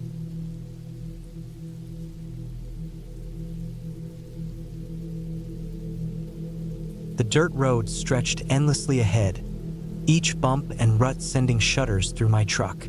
I'd planned this camping trip for months, eager to escape the noise and chaos of the city. It was late fall, and the forest was painted in shades of red, orange, and gold. I'd chosen a spot deep in the woods, far from cell service, far from people. Just me, the trees, and the quiet. After nearly 2 hours of driving through winding back roads, I arrived at my destination. It wasn't an official campsite, just a clearing I'd found on an old map. The ground was level, and there was a small stream nearby for water. Perfect. I parked the truck, unloaded my gear, and set up my tent. The late afternoon sun filtered through the trees, casting long shadows. It was colder than I expected, but the air was crisp and clean. I built a fire as the sun dipped below the horizon. The warmth felt good, and the crackling flames kept the encroaching darkness at bay. I cooked a simple meal, beans and sausages heated in a tin over the fire. The smell reminded me of camping trips as a kid, back when life was simpler. The forest was alive with sounds. Leaves rustled as the wind whispered through the trees. An owl hooted somewhere in the distance. The occasional crack of a branch made me turn my head, but I told myself it was just small animals, raccoons or deer. Still, the isolation felt heavier as the night deepened. I forced myself to relax. This was why I'd come, after all, to get away. By 10 o'clock, the fire had burned down to glowing embers. I crawled into my tent, zipped up the flap, and settled into my sleeping bag. The silence was almost oppressive now. Every rustle, every snap of a twig outside seemed magnified. I told myself it was nothing, just the forest being the forest. But I kept my hunting knife within reach, just in case. Sometime in the middle of the night, I woke up. At first, I wasn't sure what had pulled me from sleep. The tent was pitch black, save for the faint glow of the dying fire outside. Then I heard it, a soft, rhythmic crunching. Footsteps. They were slow, deliberate, and far too heavy to be an animal. I froze, every nerve in my body on high alert. The steps moved closer, circling the tent. My heart pounded so loudly I was sure whoever was out there could hear it. I gripped the handle of my knife, trying to control my breathing. The footsteps stopped directly outside the tent. For what felt like an eternity, there was silence. Then the sound of fabric being brushed against. Whoever it was touching the tent. I thought about shouting, but my throat felt paralyzed. Instead, I stayed perfectly still, praying they would go away. Eventually, the footsteps started again, moving away this time. I stayed awake the rest of the night, knife in hand, straining to hear any sound. But the forest was quiet, almost unnaturally so. When the first light of dawn broke through the trees, I cautiously unzipped the tent and stepped outside. The ground was covered in a thick layer of leaves, making it hard to see any clear footprints. But near the tent, the leaves were disturbed, compressed in a way that suggested someone had been standing there. My skin prickled. I didn't see anyone or anything, but the uneasy feeling stayed with me. I decided to pack up and leave. As much as I wanted to believe it was my imagination or a harmless passerby, I couldn't shake the sense that I was being watched. It was better to cut the trip short than take any chances. I loaded my gear into the truck, double-checking to make sure I hadn't left anything behind. As I climbed into the driver's seat and turned the key, the engine sputtered but didn't start. I tried again. Nothing. Panic started to creep in. I popped the hood and checked everything I could think of, but I'm no mechanic. The truck wasn't going anywhere. I had a decision to make. Stay here and wait for help, or hike out to find someone. The nearest town was at least 20 miles away, and I hadn't seen another vehicle the entire drive-in. Waiting didn't seem like a great option, especially with what had happened during the night. I decided to start walking. I packed a small bag with water, some snacks, and my knife. The map showed a logging road that cut through the forest and connected to a highway. It would take me most of the day to get there, but it was my best shot. I left a note on the dashboard in case someone found the truck and started walking. The forest felt different in the daylight, less threatening, but still unnervingly quiet. The only sounds were the crunch of leaves under my boots and the occasional chirp of a bird. After about an hour, I came across a set of footprints in the dirt. They weren't mine. They were fresh, heading in the same direction I was going. My stomach tightened. Whoever had been near my tent had come this way too. I kept walking, my eyes scanning the trees for any sign of movement. The trail twisted and turned, sometimes disappearing altogether. I stayed as quiet as possible, listening for anything unusual. Several times, I thought I heard faint sounds. A branch snapping, leaves rustling, but I couldn't tell if it was just the wind or something else. Around midday, I stopped to rest and eat a granola bar. The sun was high, and the air was warmer now. I felt a little better, but the sense of unease never fully left. I checked the map again, estimating I was still about 10 miles from the highway. As I folded it back up, I noticed something that made my blood run cold. On the ground, near where I'd been sitting, was a cigarette butt, still fresh. I hadn't seen or smelled smoke, and I didn't smoke myself. Someone else was definitely out here, and they weren't far away. I decided to pick up the pace. My legs ached, and my back was sore from carrying the pack, but I pushed on. The forest seemed to close in around me, the trees taller and denser than before. Shadows stretched across the path, and the air grew colder. As the afternoon wore on, I started to feel like I was being followed. Every time I stopped, I thought I heard footsteps behind me. But when I turned around, there was nothing. The forest was empty, or so it seemed. I told myself I was imagining things, but the fear was real. About an hour before sunset, I came across an old cabin. It was small and weathered, with broken windows and a sagging roof. It didn't look like anyone had lived there in years, but there were fresh footprints leading to the door. I considered bypassing it altogether, but I needed a place to rest and gather my thoughts. Carefully, I approached. The door was ajar, creaking loudly as I pushed it open. Inside, the cabin was dark and musty. There was a single room with a cot, a small table, and a wood stove. I saw no signs of anyone, but the uneasiness didn't leave me. I checked the room thoroughly, making sure I was alone before I bolted the door. Night fell quickly, and the cabin's small windows let in little light. I lit a candle I'd brought with me, the flickering flame casting long shadows on the walls. Every sound outside, the wind, the creak of a tree, set me on edge. I sat with my back against the wall, knife in hand, and waited. Sometime after midnight, I heard it again. Footsteps, slow, deliberate, circling the cabin. I held my breath, straining to hear. Whoever it was stopped at the door. For a moment, there was silence. Then came the sound of the doorknob turning. I tightened my grip on the knife, my heart racing.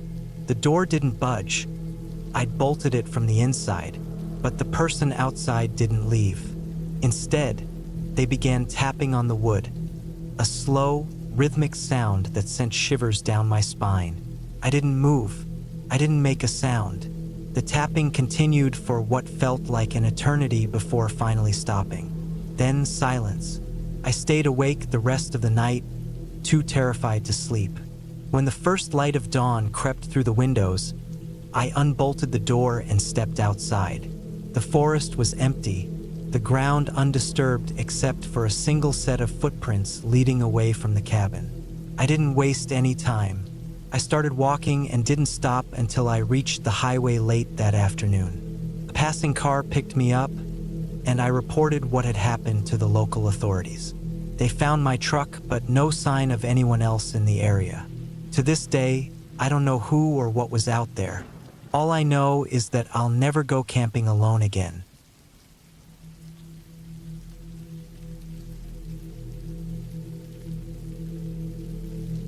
It was supposed to be a simple weekend getaway. I had packed my gear, planned the route, and prepared for 2 days of solitude in the wilderness. Nothing fancy, just me, my backpack, and the promise of fresh air and quiet. The noise of the city had been eating away at me, and the thought of sleeping under the stars was a lifeline I clung to. It's funny how much I looked forward to it, now knowing what it would turn into. The drive to the trailhead was uneventful. A 2-hour stretch of winding roads through dense forests, the occasional glimpse of sunlight breaking through the canopy above. I arrived around mid-morning, parked my car, and set out. The trail was marked but not overly popular, which was one of the reasons I had chosen it. I wanted space, the kind where you don't see another person for miles. The idea of being alone out here had seemed comforting at the time. The first few hours were bliss. The trail snaked through towering pines and crossed a few shallow streams. The rhythmic crunch of my boots on the dirt path was the only sound aside from birdsong and the rustling of leaves in the breeze. I stopped for lunch near a small clearing and took my time eating, letting the silence soak into my bones. After weeks of city life, it felt like a reset button for my mind. By mid-afternoon, I reached the spot I'd planned to camp. It was a small plateau overlooking a valley, with a clear view of the distant mountains. The air was cool and smelled of pine and earth.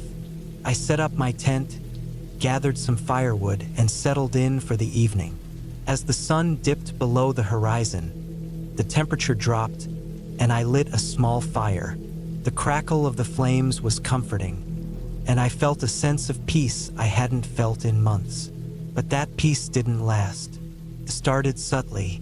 Just as the last light faded from the sky, I noticed something odd. The usual background noise of the forest, the chirping of crickets, the rustle of small animals in the underbrush, had gone silent. I'd read about this phenomenon before, how predators can cause prey animals to quiet down, but it still made the hairs on the back of my neck stand up. I told myself it was probably nothing, maybe a fox or an owl nearby. I tried to focus on the fire, adding a few more sticks to keep it going. The silence persisted, heavy and oppressive. I couldn't shake the feeling that I was being watched. I scanned the tree line, my eyes struggling to adjust to the darkness beyond the firelight. Nothing moved. I laughed at myself, a nervous, hollow sound. I was letting my imagination get the better of me. Still, I couldn't shake the unease. I decided to call it a night, hoping that retreating into my tent would calm my nerves. I doused the fire, crawled into my sleeping bag, and zipped the tent closed. The nylon walls felt thin and insubstantial, but I told myself they were enough. I lay there in the dark, listening, waiting for the normal sounds of the forest to return. They didn't. Sleep came in fits and starts. Every time I began to drift off, I'd hear something, a faint rustle, a twig snapping, and my eyes would snap open. At one point, I thought I heard footsteps, slow and deliberate, just outside the tent. My heart pounded so hard it felt like it might burst. I held my breath, straining to hear more, but the sound didn't come again. Eventually, exhaustion won out, and I slipped into a restless sleep. I woke up before dawn, groggy and disoriented. The forest was still eerily quiet, but the first light of morning was beginning to seep through the trees. I decided to break camp and move on. I'd planned to stay another night, but the thought of spending another evening here made my stomach churn. I packed up quickly, skipping breakfast, and hit the trail. The unease followed me. As I hiked, I couldn't shake the sensation of being followed. I'd stop occasionally, pretending to adjust my pack, and glance behind me. Nothing, just trees and shadows. I tried to tell myself it was all in my head, but the feeling grew stronger as the day wore on. Around midday, I reached a fork in the trail. One path led back toward the trailhead, the other deeper into the wilderness. I hesitated, considering my options. The logical choice was to head back, but something about the other path drew me in. Maybe it was stubbornness, not wanting to abandon my trip halfway through, or maybe it was curiosity. Either way, I took the path less traveled. The trail was narrower here, overgrown in places, and it felt more isolated. The trees seemed taller, their branches intertwining overhead, casting dappled shadows on the ground. I walked for hours, losing track of time. The sense of being watched never left me, but I tried to ignore it, focusing instead on the rhythm of my steps and the beauty of the forest. Then I found it. It was a small clearing, the ground littered with old, rusted objects. Cans, tools, scraps of metal. At first, I thought it was an old campsite or a hunter's outpost, long abandoned. But as I looked closer, I realized the items were arranged in strange patterns, almost deliberate. Circles, lines, symbols I couldn't decipher. My stomach churned, and I felt an overwhelming urge to leave. Something about the place felt wrong, like I'd stumbled onto something I wasn't supposed to see. I turned to leave, but as I did, I heard it. A low, guttural sound, like a growl, coming from the trees behind me. My blood turned to ice. I didn't wait to see what it was. I ran. My pack bounced on my back, branches whipped against my face, and my breath came in ragged gasps. I didn't care where I was going, as long as it was away from that clearing. The growl followed me, growing louder, closer. I could hear heavy footsteps crashing through the underbrush. Panic consumed me, and I pushed myself harder, my legs burning with effort. I stumbled, nearly falling, but caught myself and kept going. The trail blurred, and I lost all sense of direction. All I could do was run. Finally, I burst out onto another trail, one I recognized from the map. The sound behind me had stopped, but I didn't dare slow down. I followed the path, praying it would lead me back to the trailhead. After what felt like hours, I saw it. The small parking lot where I'd left my car. Relief washed over me, but I didn't stop. I ran to my car, threw my pack into the back seat, and started the engine. As I drove away, I glanced in the rearview mirror. The forest loomed behind me, dark and impenetrable. I half expected to see something emerge from the trees, but there was nothing, just the empty road and the rising sun. I didn't stop driving until I reached home. Even then, it took me days to feel safe again. I never reported what happened. What would I even say? That I'd been scared by some strange noises and an eerie clearing in the woods? It sounded ridiculous, but I haven't been camping since. The forest, once a place of peace and solitude, now feels like a place I don't belong. Sometimes, late at night, I think about that clearing. I wonder what it was, who or what had left those patterns, and why. And I wonder if anyone else has found it since, or if it's still there, waiting for the next unsuspecting hiker to stumble upon it.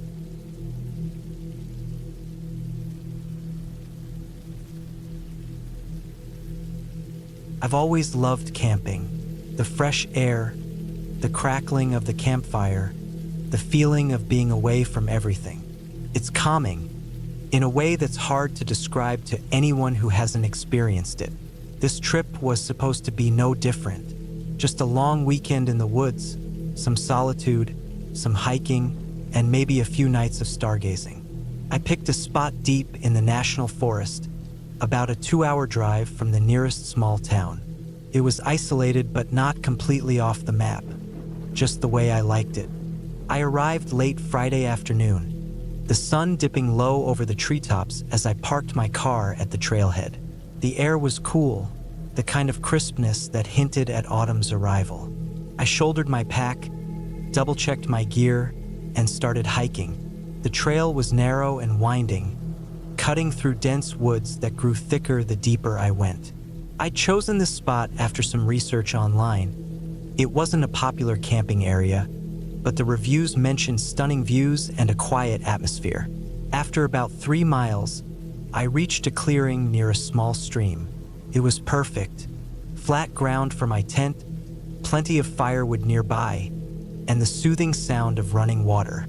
I set up camp quickly, pitching my tent and laying out my sleeping bag. By the time I had a fire going, the sky was a deep shade of blue, stars starting to peek through the darkness. I cooked a quick meal on my portable stove and ate it by the fire, feeling the warmth of the flames against the cool night air. The first night was uneventful. I stayed up for a while, staring at the stars and listening to the sounds of the forest. A few owls hooted in the distance, and I heard the rustle of small animals moving through the underbrush. It was peaceful, exactly what I'd hoped for. I crawled into my tent around midnight, lulled to sleep by the steady sound of the stream. The next day, I woke early and decided to explore the area. I packed some water and snacks and followed the stream upstream. The terrain was rough in places, with moss-covered rocks and fallen trees, but it was manageable. I walked for hours, enjoying the solitude and the beauty of the untouched forest. I didn't see another soul, which wasn't surprising given how remote the area was. Around mid-afternoon, I turned back toward camp. I was tired, but in a good way, my legs pleasantly sore from the hike. As I approached the clearing, something felt off. It was subtle at first, just a faint unease that I couldn't quite put my finger on. The campsite looked exactly as I'd left it. My tent, my gear, the remains of the fire. But the air felt different, heavier somehow. I shook it off, chalking it up to overactive imagination. I spent the rest of the afternoon gathering more firewood and preparing a proper meal. By the time the sun set, I'd convinced myself that I'd just been spooked by the isolation. The second night started much like the first. I sat by the fire, reading a book and enjoying the quiet. But as the night wore on, the unease returned. It started with the sounds. The forest, usually alive with the subtle noises of nocturnal animals, was eerily silent. The absence of sound was almost oppressive, making every crackle of the fire seem deafening. Then there was a faint noise, so quiet at first that I thought I was imagining it. A soft rustling, like something moving through the underbrush. I strained to hear, my pulse quickening. It was intermittent, stopping and starting, as if whatever was out there was trying not to be heard. I told myself it was just an animal, a deer maybe, or a raccoon.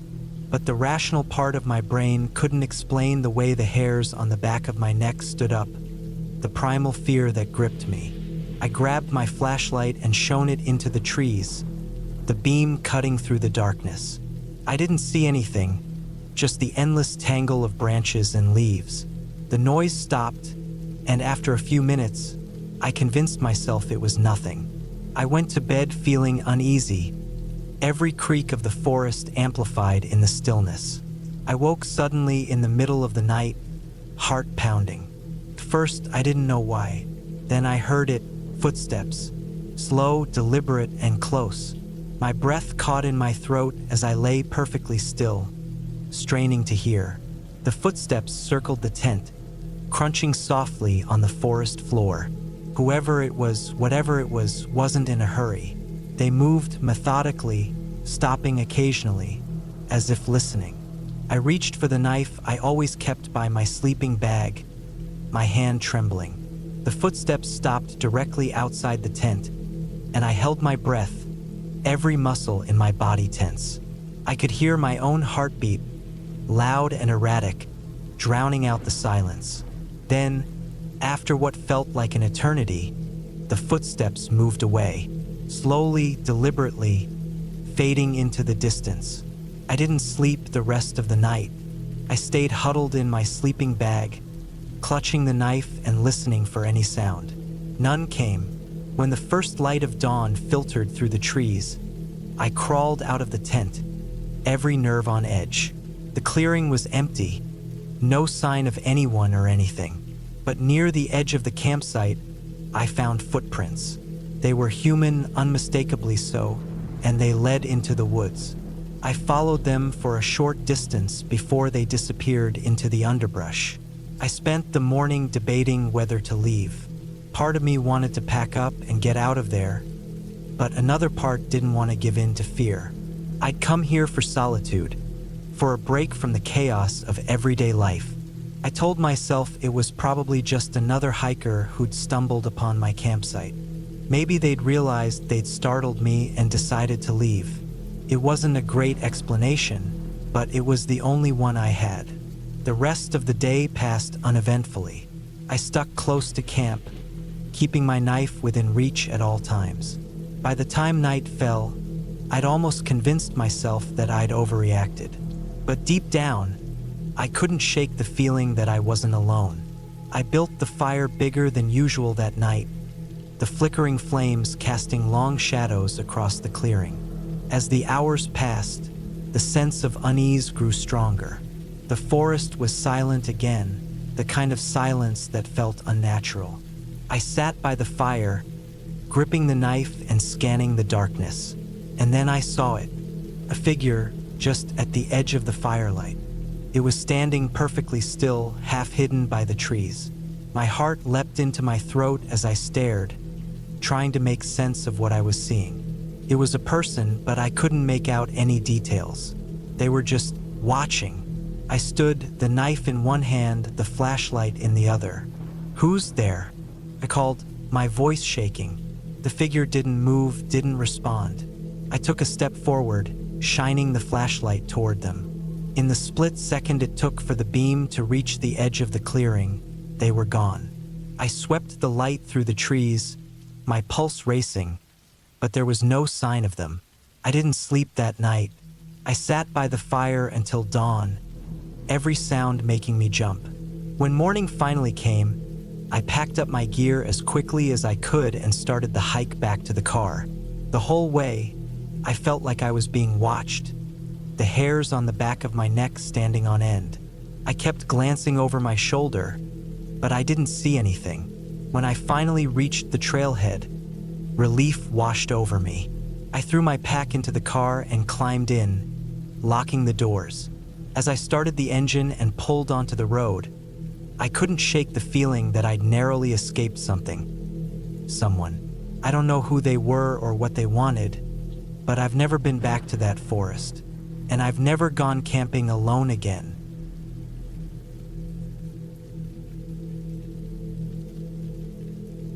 I should have checked the weather. That's all I kept thinking as I trudged through the unending expanse of dirt and brittle shrubs. The air was heavy with the dry smell of earth, and the horizon seemed to stretch forever, giving me no signs of where I was going. The truck had sputtered to a stop hours ago, leaving me stranded in this vast, empty nothingness. I'd been driving down this back road, a shortcut or so I thought, to shave an hour off my trip. My phone had no signal, but I didn't think much of it at first. After all, I was on a rural route. Dead zones were expected. But when the truck started coughing, and the engine gave one final, sputtering sigh before going silent, that's when the pit in my stomach began to form. I tried restarting it. Over and over, the engine cranked but refused to catch. Popping the hood didn't help. I'm no mechanic. All I could do was stare at the tangle of wires and metal, hoping for some miracle insight. None came. The sun was already low, the sky shifting from pale blue to a muted orange. I had a bottle of water, half empty, and a bag of trail mix from a gas station an hour back. Not much, but better than nothing. I grabbed them, stuffed them in my backpack, and started walking. Sitting in the truck all night didn't seem like a good idea. At least moving made me feel like I was doing something. The dirt road stretched straight ahead, bordered by low, scrubby vegetation that looked more dead than alive. It was quiet, too quiet. No birds, no rustle of animals, just the sound of my boots crunching on the gravel.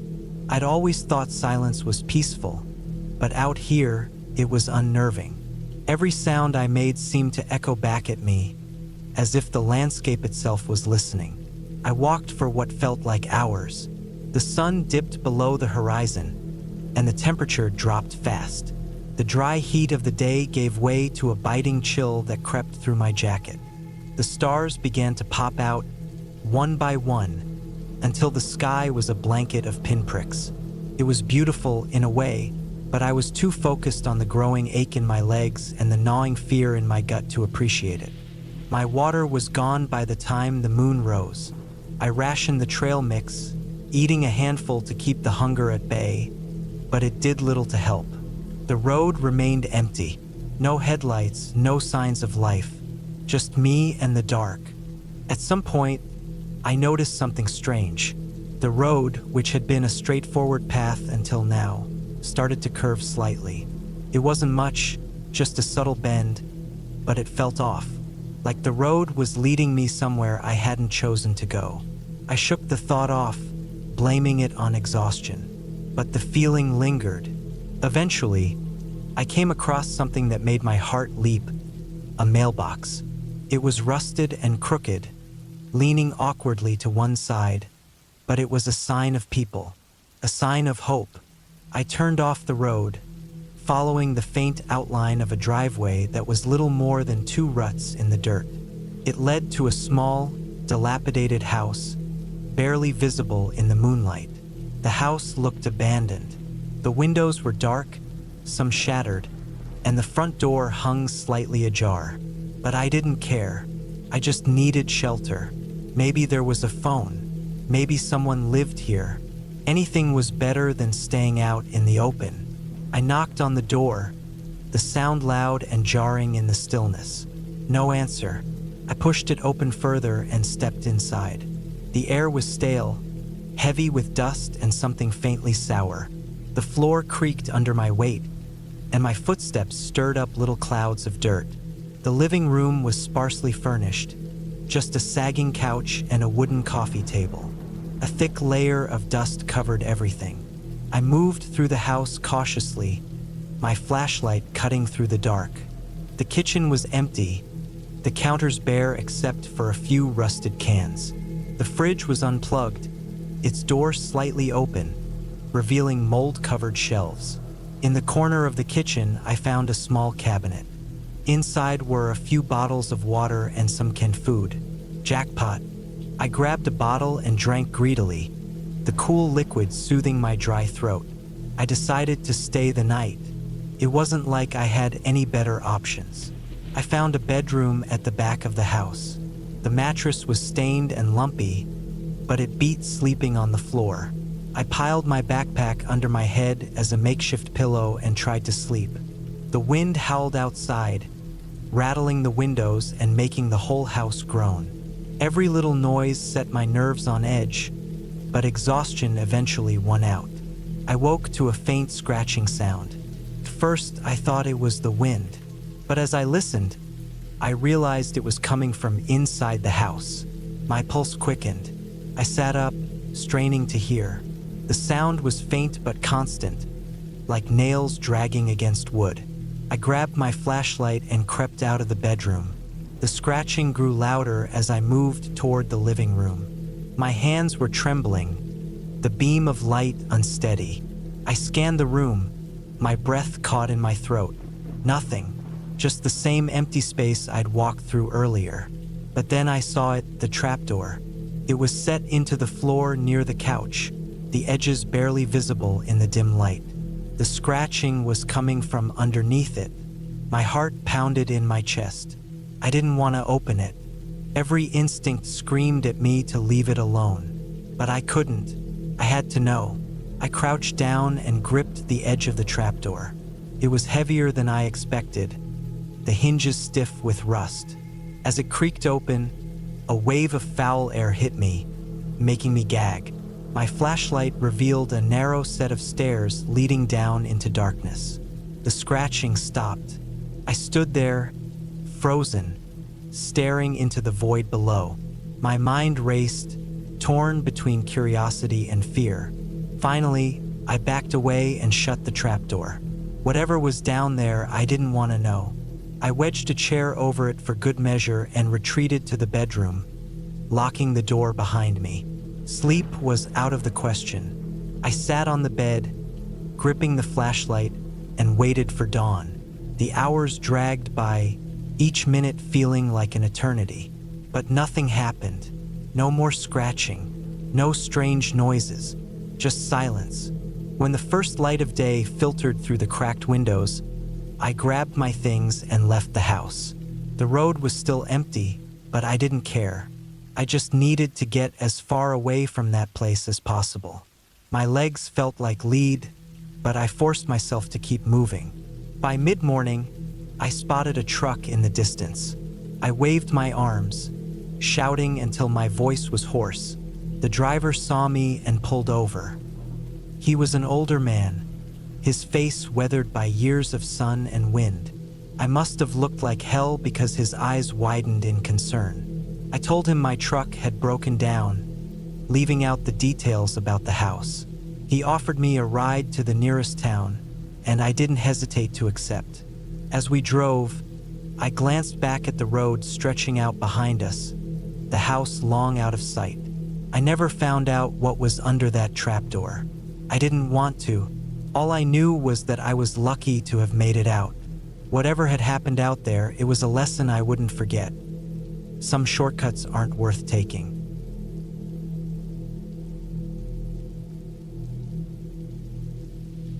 It was supposed to be a simple trip. Just me, my old pickup truck, and a long stretch of road cutting through the middle of nowhere. I'd been driving since dawn, heading out to a cabin I'd rented deep in the countryside. The idea was to get away from the noise, the constant notifications, the never-ending demands from work, and the city's ceaseless hum. I needed quiet, and I figured the best way to find it was somewhere no one else would bother looking. The road was narrow, flanked on both sides by dense woods. Trees stretched high into the sky, their bare branches clawing at the clouds. I hadn't seen another car in hours, and the only sound was the steady rumble of my engine and the occasional chirp of birds in the distance. The GPS on my phone had stopped working miles ago, leaving me to rely on an old paper map I'd found stuffed in the glove box. It wasn't perfect, but it had been enough to keep me on track. Until now, I glanced at the map again, tracing the thin, winding line that was supposed to represent this road. According to it, there should have been a turnoff about a mile back, leading to the cabin's dirt driveway. I'd driven past where it should have been, slowed down, even stopped to look, but there was nothing, just more road, more trees. I figured I must have missed it. No big deal, I muttered to myself. I'll turn around. I found a wide patch of gravel to pull over, turned the truck around, and headed back the way I'd come. I drove slower this time, scanning every gap in the trees, every patch of dirt that could have been the driveway. But there was nothing, just the same monotonous stretch of forest. Frustration began to creep in, a tightness in my chest that made me grip the steering wheel harder. Maybe the map was wrong, outdated. Maybe I'd taken a wrong turn earlier and was on the wrong road entirely. It didn't help that the sun was sinking lower in the sky, casting long shadows across the pavement. I pulled over again, this time cutting the engine. The sudden silence was almost jarring. I unfolded the map on the hood of the truck, smoothing it out with my hands. The cabin was marked with a red X, the road a thin black line leading straight to it. But the reality in front of me didn't match. A breeze rustled the trees, and for a moment, I thought I heard something else. A faint, distant sound, like the crunch of leaves underfoot. I froze, listening, but it was gone as quickly as it came, leaving me wondering if I'd imagined it. I shook it off and climbed back into the truck. If I couldn't find the turnoff soon, I'd have to head back to the nearest town and figure it out from there. I hated the idea of backtracking, but the last thing I wanted was to be stuck out here after dark. I drove for another 10 minutes, scanning the sides of the road, but still found nothing. Then, just as I was about to give up, I spotted it. A narrow gap in the trees, barely wide enough for a vehicle. The ground was uneven, overgrown with weeds and dead leaves, but it looked like it could be a driveway.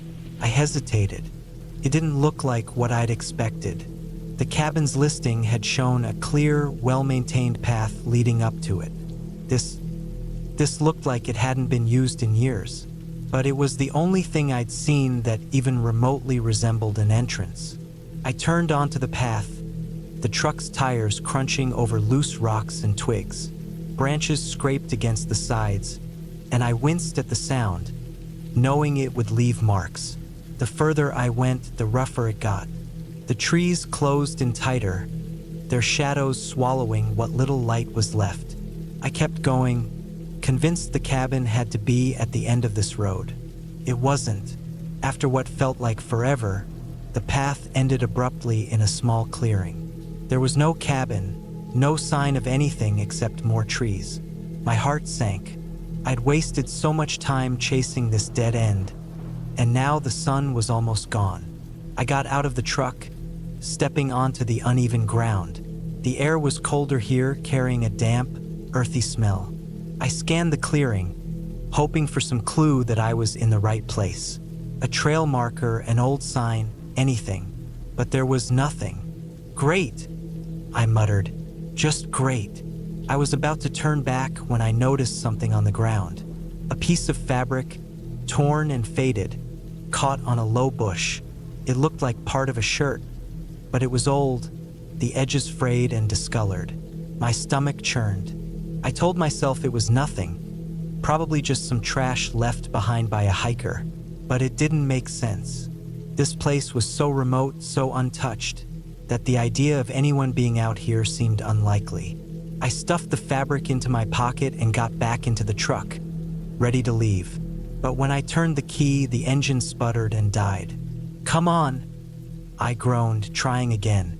The engine coughed, stuttered, and fell silent. Panic set in, cold and sharp. I popped the hood, hoping it was something simple, something I could fix. But I didn't know what I was looking at.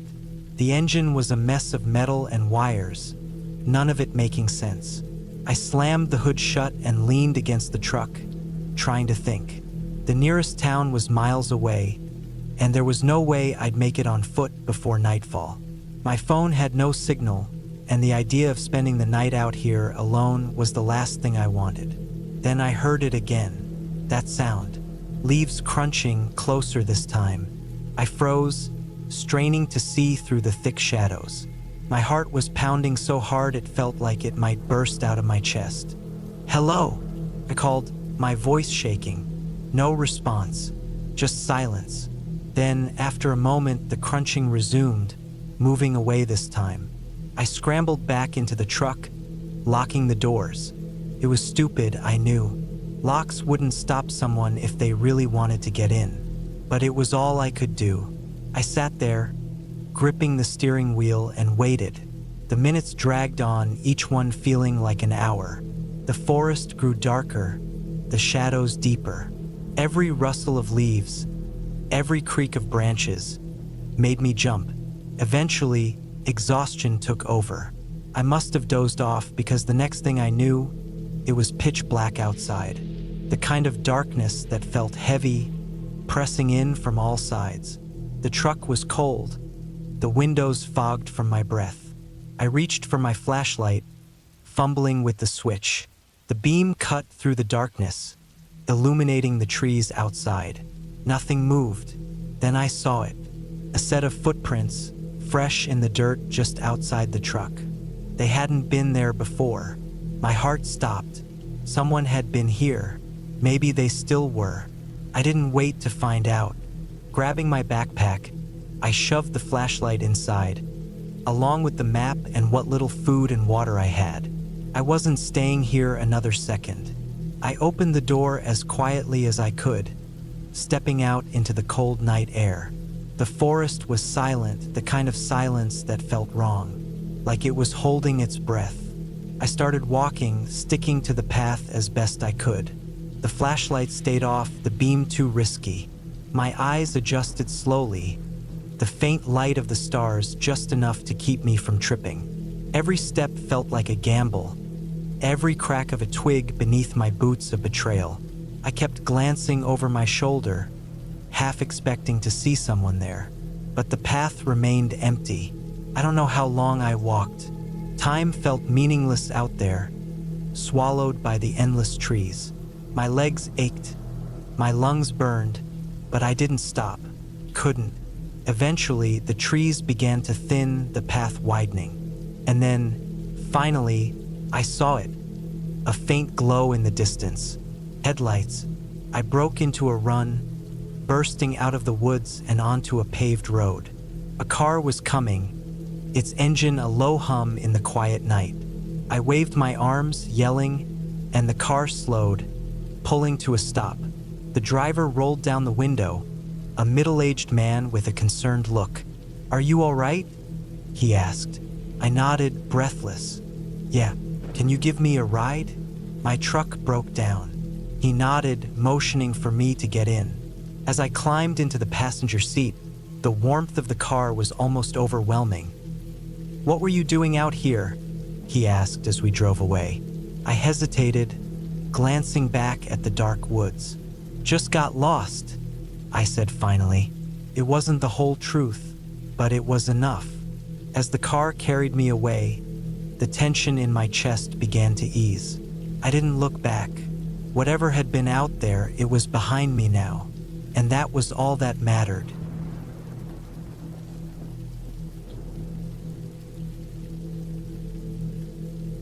I was driving down a stretch of road that could have been pulled straight out of a nightmare. A two-lane highway cutting through the middle of nowhere, flanked by endless miles of dry, desolate plains. The sky hung low and gray, pressing down with an eerie weight. My phone sat dead in the passenger seat, a silent witness to my isolation. I'd forgotten to charge it the night before, and out here there wasn't a signal anyway. It was supposed to be a shortcut, the kind of road that no one really uses but shows up on a map like it's a hidden gem. My GPS had steered me this way when I asked it to find the quickest route. The road started out fine, paved and relatively smooth, but the further I went, the rougher it became. Potholes scattered like scars on the asphalt, and in some places, the road narrowed until it felt like I was driving on the edge of the world. I glanced at the gas gauge. It hovered just above empty. Stupidly, I'd skipped the last gas station, thinking I'd see another soon enough. That was hours ago. I started doing mental math, trying to figure out how far I could get on the fumes I had left. The nearest town was still at least 50 miles away, assuming I was even heading in the right direction. Out here, everything looked the same. Flat, dry, and lifeless. The only sound was the hum of my engine and the occasional rattle when I hit a particularly bad bump. I kept telling myself it was fine. People take roads like this all the time. Someone would come along eventually if I got stuck. But the truth gnawed at the edges of my mind. I hadn't seen another car in hours. Not one. That was when I saw it. A glint of something off to the side of the road, just barely visible through the haze of dust and heat waves. I slowed down, squinting to make it out. It was a car, or what was left of one. The front end was crumpled like a soda can, The windshield shattered. It had been there a while. Rust crawled along the edges, and weeds sprouted from beneath the tires. I pulled over, more out of morbid curiosity than anything else. The sight was unsettling, but it also gave me an excuse to stretch my legs and take a break from the tension coiling in my chest. I stepped out of the car, the dry wind hitting me like a furnace blast. The smell of hot metal and dust filled my nostrils. The wrecked car told a grim story. It looked like it had rolled, maybe several times, before coming to rest in a shallow ditch. There were no signs of the driver or any passengers. No blood, no belongings, just the empty husk of a vehicle. The road was straight as an arrow for miles in both directions, so how had this happened? I felt a chill despite the heat. Something about the scene didn't sit right with me. Back in my car, I kept driving, but now the road seemed even more oppressive. The wreck had planted seeds of doubt in my mind. What if something happened to me out here? What if I broke down, or ran out of gas, or worse? There was no one to call, no one to come looking for me. The isolation pressed down harder than ever. A few miles later, the road turned to gravel without warning. My tires kicked up a cloud of dust that swallowed everything behind me. The gravel crunched under the wheels, a sound that seemed to grow louder with every mile. The gas gauge dipped closer to empty. I started scanning the horizon for any sign of civilization. A house, a gas station, anything. That's when I saw the shack. It sat just off the road, barely visible against the endless beige of the landscape. At first, I thought it was a mirage, but as I got closer, it solidified into something real. It was small, weathered, and lopsided, as if it had been thrown together in a hurry and left to bake in the sun for decades. A rusty pickup truck sat out front, its tires flat and its windows coated in grime. I pulled up, the gravel crunching to a stop beneath my tires. I hesitated. There was no telling who or what might be inside, but I didn't have much choice. My gas tank was nearly dry, and the thought of being stranded out here was worse than whatever might be waiting in that shack. The door was slightly ajar, creaking faintly in the wind. I called out, my voice sounding thin and small against the vast emptiness. No answer. I stepped inside, the floorboards groaning under my weight. The air was stifling, heavy with the smell of dust and decay. The interior was as decrepit as the outside. A single room, sparsely furnished with a table, a couple of chairs, and a bed pushed against one wall. The windows were covered with grimy curtains that barely let in any light. On the table sat a half-empty bottle of water and a map, its edges curled and yellowed. I picked up the map, hoping it would give me some clue about where I was or how to get out of here. It was old, the kind of map you'd find in a gas station decades ago. Someone had marked it up with a red pen, circling certain areas and crossing out others. One circle stood out, not far from where I figured I was now. Next to it, in shaky handwriting, were the words, "Stay away." The sound of footsteps outside made me freeze. My heart slammed against my ribs as I strained to listen. The wind? An animal? Or something else? I peeked out the window, careful to keep myself hidden. Nothing. Just the empty road and the endless plains. I didn't wait to find out if I was alone. Grabbing the map, I bolted back to my car and started the engine.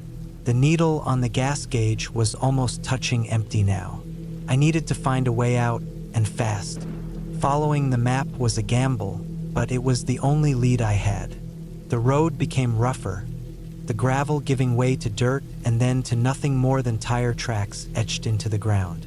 The landscape changed subtly, the flat plains giving way to low hills that seemed to close in around me. The sense of isolation deepened. The engine sputtered. My stomach dropped. I tapped the gas pedal, willing it to keep going, but the car jerked and then coasted to a stop. Out of gas, I slammed my hands against the steering wheel, a surge of frustration and panic rising up. I sat there for a long moment trying to decide what to do. The map showed a marked spot not far from here, maybe a mile or two. I grabbed my water bottle, the map, and a flashlight from the glove compartment. The sun was dipping lower, painting the sky in shades of orange and purple. I didn't want to be out here after dark. The walk was grueling. The heat clung to me like a second skin, and the ground seemed to suck the energy out of my legs with every step. The only sound was the crunch of my boots and the occasional rustle of dry grass. The marked spot on the map turned out to be another shack, this one even more dilapidated than the last. The roof sagged, and one of the walls looked ready to collapse. I approached cautiously, my flashlight cutting through the growing darkness. The door was closed, but not locked. Inside, the air was cooler but carried a musty smell that made me gag. The room was empty except for a few scattered items: a torn backpack, a pair of boots, and a notebook.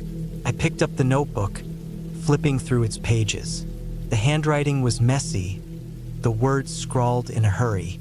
It told a story of someone else who had been stranded out here, searching for help, leaving notes about strange sounds at night and the feeling of being watched.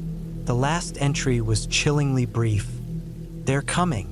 The sound of something moving outside sent a jolt of adrenaline through me. I turned off my flashlight, plunging the room into darkness. My heart pounded as I pressed myself against the wall, straining to hear. Footsteps, slow and deliberate, circled the shack. My breath caught in my throat. The footsteps stopped. Silence stretched on, heavy and oppressive. I didn't dare move. Minutes felt like hours. When I finally mustered the courage to look outside, there was nothing there. Just the empty landscape under a sky full of stars. I didn't sleep that night. I stayed in the shack, my flashlight gripped tightly in one hand and the notebook in the other. When dawn broke, I forced myself to leave. There had to be a way out, and I wasn't going to find it sitting there. The rest of the journey was a blur of exhaustion and fear. I followed the map, hoping it would lead me to safety. When I finally stumbled onto a paved road, I nearly cried with relief. A passing car stopped to help, and the driver looked at me like I was a ghost. Later, when I tried to retrace my route on a newer map, I couldn't find the road I'd taken. It was as if it had never existed. But I still had the old map and the notebook, proof that I hadn't imagined it. Even now, I can't explain what happened out there. All I know is that I made it out, and I'll never take a shortcut again.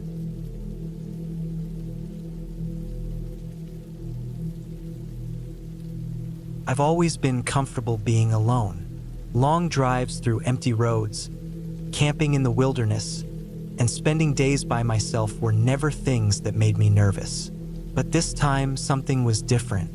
I had decided to take a road trip through a part of the country I'd never been to before. It was one of those sparsely populated areas where cell service was spotty, and towns were few and far between. That was the appeal: peace, solitude, and the open road. The day started early, and the weather was perfect. My car was packed with everything I needed: snacks, water, a fully charged power bank, and a map, just in case. I even had a small emergency kit with tools and a flashlight. I wasn't in a rush, so I planned to stop wherever I felt like it, taking in the sights and enjoying the freedom of having no strict itinerary. By mid-afternoon, I found myself on a narrow 2-lane road that seemed to stretch endlessly. The land around me was flat and barren, broken only by occasional clusters of trees and the distant silhouettes of hills. The air was dry, and the horizon shimmered in the heat.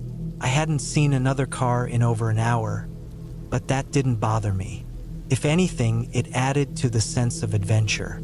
I spotted a small dirt road branching off to the right. There was no sign or marker, just tire tracks and a sense of curiosity tugging at me. I decided to take it. The gravel crunched under my tires as I turned, and the main road quickly disappeared in the rearview mirror. I drove for a while, the path winding through sparse trees and patches of scrubby grass. Eventually, I came across a clearing with an old, rusted-out car sitting in the middle. It looked like it had been there for decades. The windows were smashed, and the body was riddled with bullet holes. It was an eerie sight, but I figured it was just an abandoned relic of someone's misadventure. I got out to stretch my legs and took a few photos of the car. The silence around me was profound. No birds, no insects, just the occasional rustle of dry leaves in the faint breeze. I checked the map on my phone, but as expected, there was no service. It didn't matter. I wasn't lost. The dirt road would lead me back to the main road eventually, so I wasn't worried. As I got back into the car and started driving again, the dirt road began to narrow. The trees on either side grew denser, their branches forming a canopy that filtered the sunlight into dappled patterns on the ground. It was beautiful in a way, but the road's condition was getting worse. Potholes, deep ruts, and rocks forced me to slow down to a crawl. After what felt like an hour, I came to a fork in the road. Neither path looked promising, but I chose the left one, reasoning that I could always turn around if it led nowhere. The path became rougher, and soon I was questioning my decision. The road was barely wide enough for my car, and the trees closed in even tighter. I hadn't seen any signs of life for miles. I started to feel uneasy. The rational part of me tried to brush it off. I wasn't in any immediate danger. I had enough supplies and my car was in good shape. But there was something about the oppressive silence and isolation that gnawed at me. Then I saw it. Up ahead, the road was blocked by a fallen tree. It wasn't huge, but it was too large to drive over or around. I sighed, putting the car in park. I grabbed the hatchet from my emergency kit and got out. The air was cooler under the canopy, and the smell of damp earth was strong. I set to work, chopping at the smaller branches to clear a path. The sound of the hatchet echoed unnaturally, each strike making me more aware of how alone I was. After about 20 minutes, I had cleared enough to drag the trunk out of the way. I was sweaty and tired, but relieved to have made progress. Just as I was getting back into the car, I noticed something that made my stomach drop. Fresh tire tracks. They weren't mine. The dirt was soft, and the tracks were crisp, as if someone had driven through recently. I hadn't seen another vehicle since I turned onto the dirt road. There had been no signs of anyone. No houses, no campsites, nothing. My mind raced. Who else would be out here? And why? The tracks didn't lead back to the main road. They were coming from deeper into the woods, heading in the same direction I was going. I stood there for a long moment trying to decide what to do. Turning back seemed like the safest option, but part of me wanted to see where the tracks led. Curiosity won out. I got back into the car and continued driving, following the faint tire marks. The road grew even worse, and I had to navigate carefully to avoid damaging my car. The tracks led to another clearing, this one larger than the first. In the center was a small, weathered cabin. It looked abandoned, the wood gray and splintered, with a sagging roof and broken windows. The tire tracks stopped in front of it. My heart pounded as I parked a safe distance away. Something about the cabin felt wrong, but I couldn't pinpoint why. I sat in the car, debating whether to get out. Finally, I grabbed my flashlight and decided to take a quick look. The ground around the cabin was littered with debris, rusted tools, empty cans, and what looked like animal bones. The front door was ajar, creaking slightly in the breeze. I shone the flashlight inside but didn't step through the threshold. The interior was dark and smelled of mildew. There was a table with a few chairs, a wood stove, and a bed frame without a mattress. On the table were empty bottles and a scattering of old papers. I couldn't make out what they said from where I stood. Then I heard it, a sound from deeper in the woods. It was faint but unmistakable, the crunch of footsteps on dry leaves. My blood turned to ice. I turned off the flashlight and froze, listening. The footsteps stopped. I strained my ears, every muscle in my body tense. After a few moments, I heard them again, closer this time. Whoever it was, they weren't trying to be quiet. I backed away from the cabin, keeping my eyes on the tree line. My car felt a mile away, though it was only a few yards. I forced myself to walk, not run, trying to stay calm. When I reached the car, I got in and locked the doors. My hands trembled as I started the engine. The sound of the engine felt deafening in the stillness. I turned the car around and began driving back the way I came, my eyes darting between the road and the rearview mirror. The narrow path seemed even more treacherous in my haste. Every shadow and movement in the trees felt like a threat. I kept expecting to see someone step into the road behind me, but no one did. When I finally reached the main road, I didn't stop. I drove until I saw a gas station, its neon sign flickering in the dusk. I pulled in and parked under the bright lights, feeling a wave of relief wash over me. There were other people here, a couple filling up their truck, a man walking his dog. I was safe. I never found out who left those tire tracks or who was in the woods that day. Maybe it was nothing. Maybe it was just another traveler like me, curious about the cabin. But something about the way those footsteps sounded, deliberate and unhurried, still haunts me. I've told myself it's a story to laugh about, a reminder to stick to the main roads. But deep down, I know I'll never go back there. Some places are better left unexplored.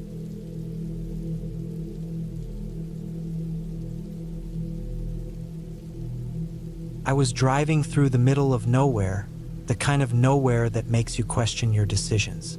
My phone had no signal, the GPS had gone silent, and the gas gauge was hovering dangerously close to empty. The last sign of civilization was a rusty signpost that I passed an hour ago, but I couldn't even remember what it said. It might have been the name of a town, or maybe just an ominous warning about road conditions ahead. Either way, it felt a million miles behind me now. The road stretched ahead like an unspooling ribbon, cracked and faded, with weeds poking through the crevices. Flashes of pale grassland and scrubby trees dotted the horizon, all bathed in the kind of pale, washed-out light that made everything feel flat and lifeless. Even the sky looked oppressive, a sheet of dull gray pressing down on the land. No clouds to break it up, no sun to warm it, just endless monotony. I wasn't even sure why I took this route. Maybe it was curiosity, maybe it was the urge to avoid the highway and find something new. But now it felt like a mistake. I hadn't seen another car for hours, and the feeling of isolation was starting to gnaw at me. The hum of the engine and the faint crunch of gravel beneath my tires were the only sounds. Even the air inside the car felt stale, like it had been sitting too long in the same place. Then, up ahead, I saw something that made me ease off the gas. A shape, a vehicle, maybe. It was hard to tell at first. As I got closer, the outline became clearer.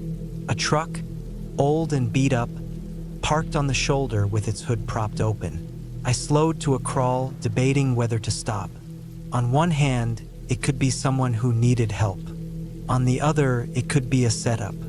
I'd heard enough stories about highway robberies and carjackings to make me cautious. As I rolled past, I glanced out the window. No one was there. The truck's engine was exposed, wires hanging like veins, but there was no sign of the driver. The cab was empty, the driver's door ajar, swaying slightly in the faint breeze. Felt wrong. Something about it just felt wrong. I kept going. The unease stayed with me long after the truck disappeared from my rearview mirror. I tried to rationalize it. Maybe the driver had gone to get help. Maybe they'd walked to find a gas station or a house. But as the miles ticked by, the landscape remained barren. No houses, no signs of life, just the same endless expanse of nothingness. Then I saw something else. A figure, standing by the side of the road. They weren't waving for help or signaling in any way, just standing there, stiff and motionless, like a statue. I slowed down again, instinctively reaching for the lock button on my door. My pulse quickened as I got closer. It was a man wearing a faded jacket and jeans. His face was turned away so I couldn't see his expression. I didn't stop. I didn't even look at him for more than a second. Something about him made my stomach churn. The way he stood so still, the way he didn't acknowledge my car.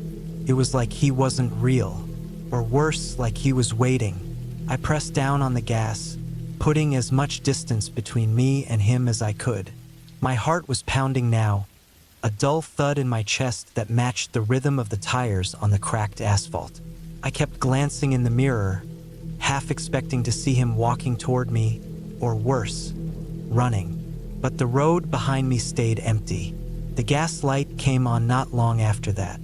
I cursed under my breath, scanning the horizon for any sign of a gas station, a house, anything. The fear was growing now, a cold weight in the pit of my stomach. I didn't want to be stranded out here, not with whatever was out here. The truck, the man, they felt connected somehow, though I couldn't explain why. It was just a feeling, but it was strong enough to make my hands tremble on the steering wheel. Eventually, I saw something in the distance, a structure. At first, I thought it was a mirage, a trick of the light, but as I got closer, it took shape. A gas station, or what used to be one. The building was small and run down, its paint peeling and its windows boarded up.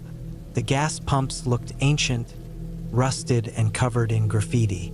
But it was something, and it was my only option. I pulled in, the tires crunching on loose gravel.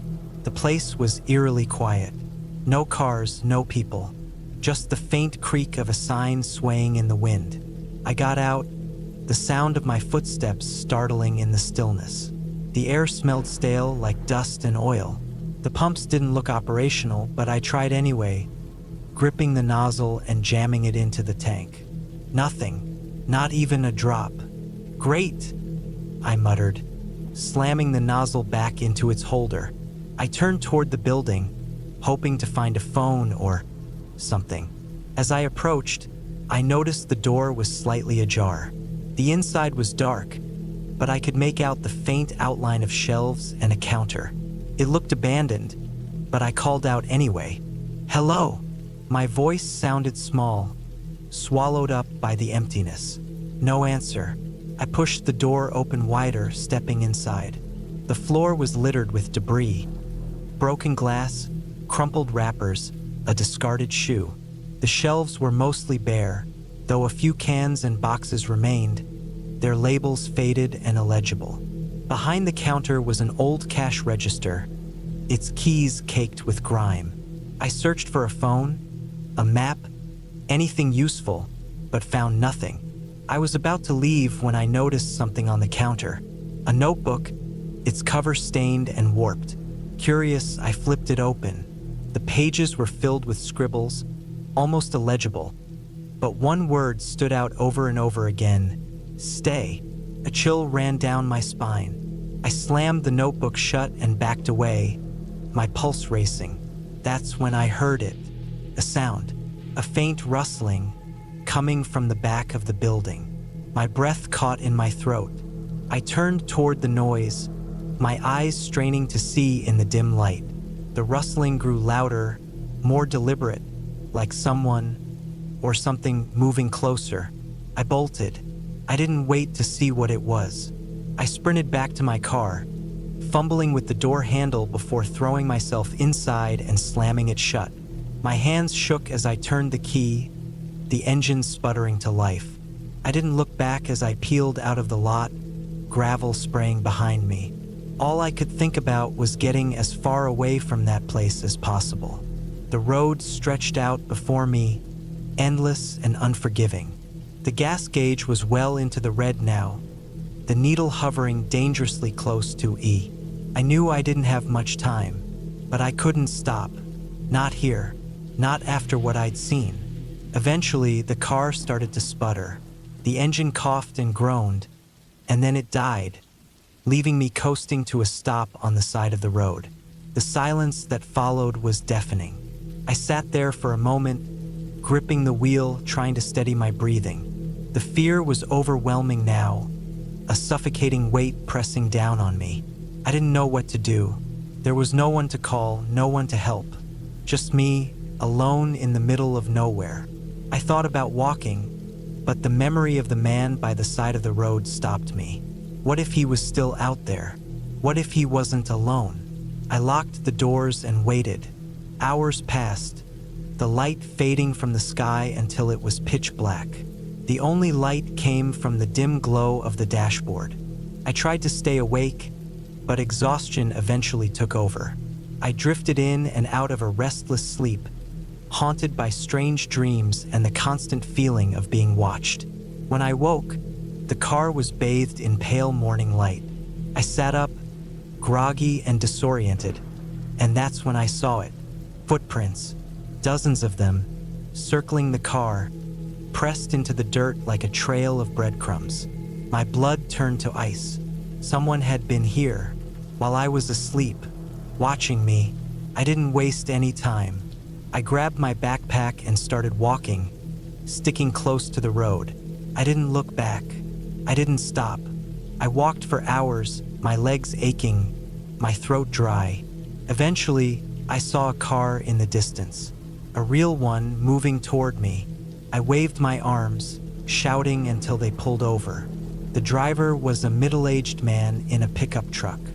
He looked concerned as he rolled down the window. "You okay?" he asked.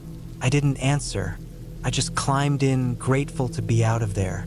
As we drove away, I glanced back at the road, half expecting to see someone standing there, watching me. But there was nothing, just the endless stretch of asphalt, disappearing into the horizon. I never figured out what happened out there, who the man by the road was or what was in that gas station.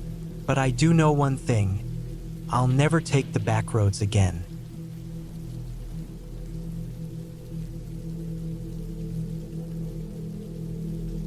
I've always been the kind of person who craves solitude. After spending years in the city, surrounded by noise, lights, and people who never seemed to stop moving, I decided I needed a break. So, I booked a small cabin in the middle of nowhere, literally nowhere. The place was tucked away in a dense forest about 50 miles from the nearest town. It was advertised as off the grid, which sounded perfect at the time. I arrived on a crisp autumn afternoon. The road leading to the cabin was nothing more than a dirt path, barely wide enough for my car. The trees loomed overhead, their branches twisting together like bony fingers. The cabin itself was small and simple, just as advertised. One bedroom, a tiny kitchen, and a wood-burning stove. No electricity, no Wi-Fi, and no cell service. The air smelled of pine and damp earth, and the only sounds were the rustling of leaves and the occasional chirp of a bird. It was exactly what I needed. The first day was peaceful. I spent the evening chopping wood, starting a fire, and reading by candlelight. The silence was almost eerie, but I told myself it was part of the charm.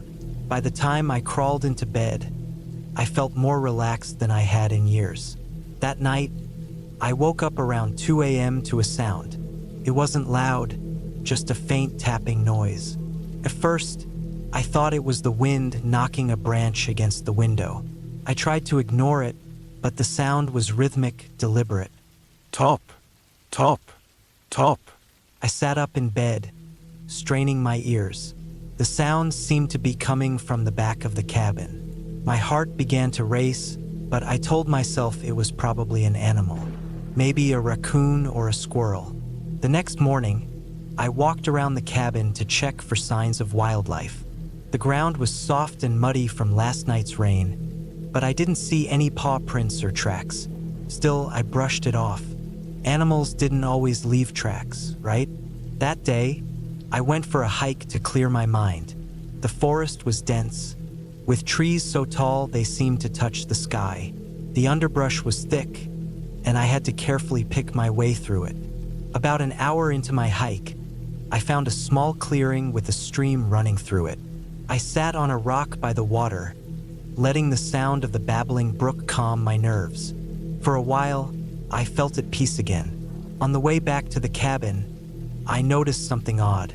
About 20 feet off the trail, there was a tree with deep, jagged marks gouged into the bark. They were too high up to be from any animal I could think of, and the pattern didn't look natural. It almost looked like someone had taken a knife to the tree. I told myself it was nothing, maybe an old logging mark or something, and kept walking. That night, the tapping sound returned. This time it was louder. Top, top, top. It was coming from the same spot as before, the back of the cabin. I lay in bed, my heart pounding, trying to convince myself it was just the wind or an animal. But deep down, I knew it wasn't. The sound was too deliberate, too rhythmic. I didn't sleep much that night. The next day, I decided to explore the area around the cabin more thoroughly. I figured if there was an animal causing the noise, I might be able to find some evidence. I walked around the perimeter of the cabin, scanning the ground for tracks or signs of disturbance. That's when I found them. Footprints. Human footprints. They were faint but unmistakable, pressed into the muddy ground near the back of the cabin. My stomach dropped. Who else would be out here? The nearest town was miles away, and the cabin was on private property. I told myself it must be an old set of prints, maybe left by the last person who rented the cabin. But as I stared at them, I realized they were fresh. The edges were crisp, not blurred by rain or time. My pulse quickened, and I felt a cold sweat break out on my forehead. I spent the rest of the day inside, trying to calm my nerves. I double-checked the locks on the doors and windows, though they didn't feel very secure. The cabin wasn't exactly built to keep intruders out. That night, I kept a fire burning in the stove and stayed up late, reading by candlelight. I told myself I was being paranoid, but every little creak and groan of the cabin made me jump. Around midnight, the tapping started again. Top, top, top. It was louder this time, more insistent. My breath caught in my throat, and I felt frozen in place. I wanted to look out the window, but I was too afraid of what I might see. The sound moved, circling the cabin. First, it was at the back. Then it was at the side. Then the front. Top, top, top. My hands shook as I gripped the handle of a kitchen knife I'd brought into the bedroom. I stayed awake until dawn, the knife clutched tightly in my hand. When morning finally came, I decided I couldn't stay another night. I packed up my things as quickly as I could and loaded them into the car. But as I was about to leave, I noticed something that made my blood run cold. On the front door of the cabin, there was a deep scratch, as if someone had dragged a knife or another sharp object across the wood. Next to it was a single word, scrawled in mud: leave. I didn't need any more convincing. I got in my car and drove as fast as I could down the dirt road, the trees blurring past me. My heart didn't stop racing until I was back on the main road, with the sun high in the sky and the forest far behind me. Even now, weeks later, I can't shake the feeling of being watched. I don't know who or what was out there, but I'm not eager to find out. The city doesn't seem so bad anymore. At least here, the noises are just people going about their lives, not something or someone lurking in the dark.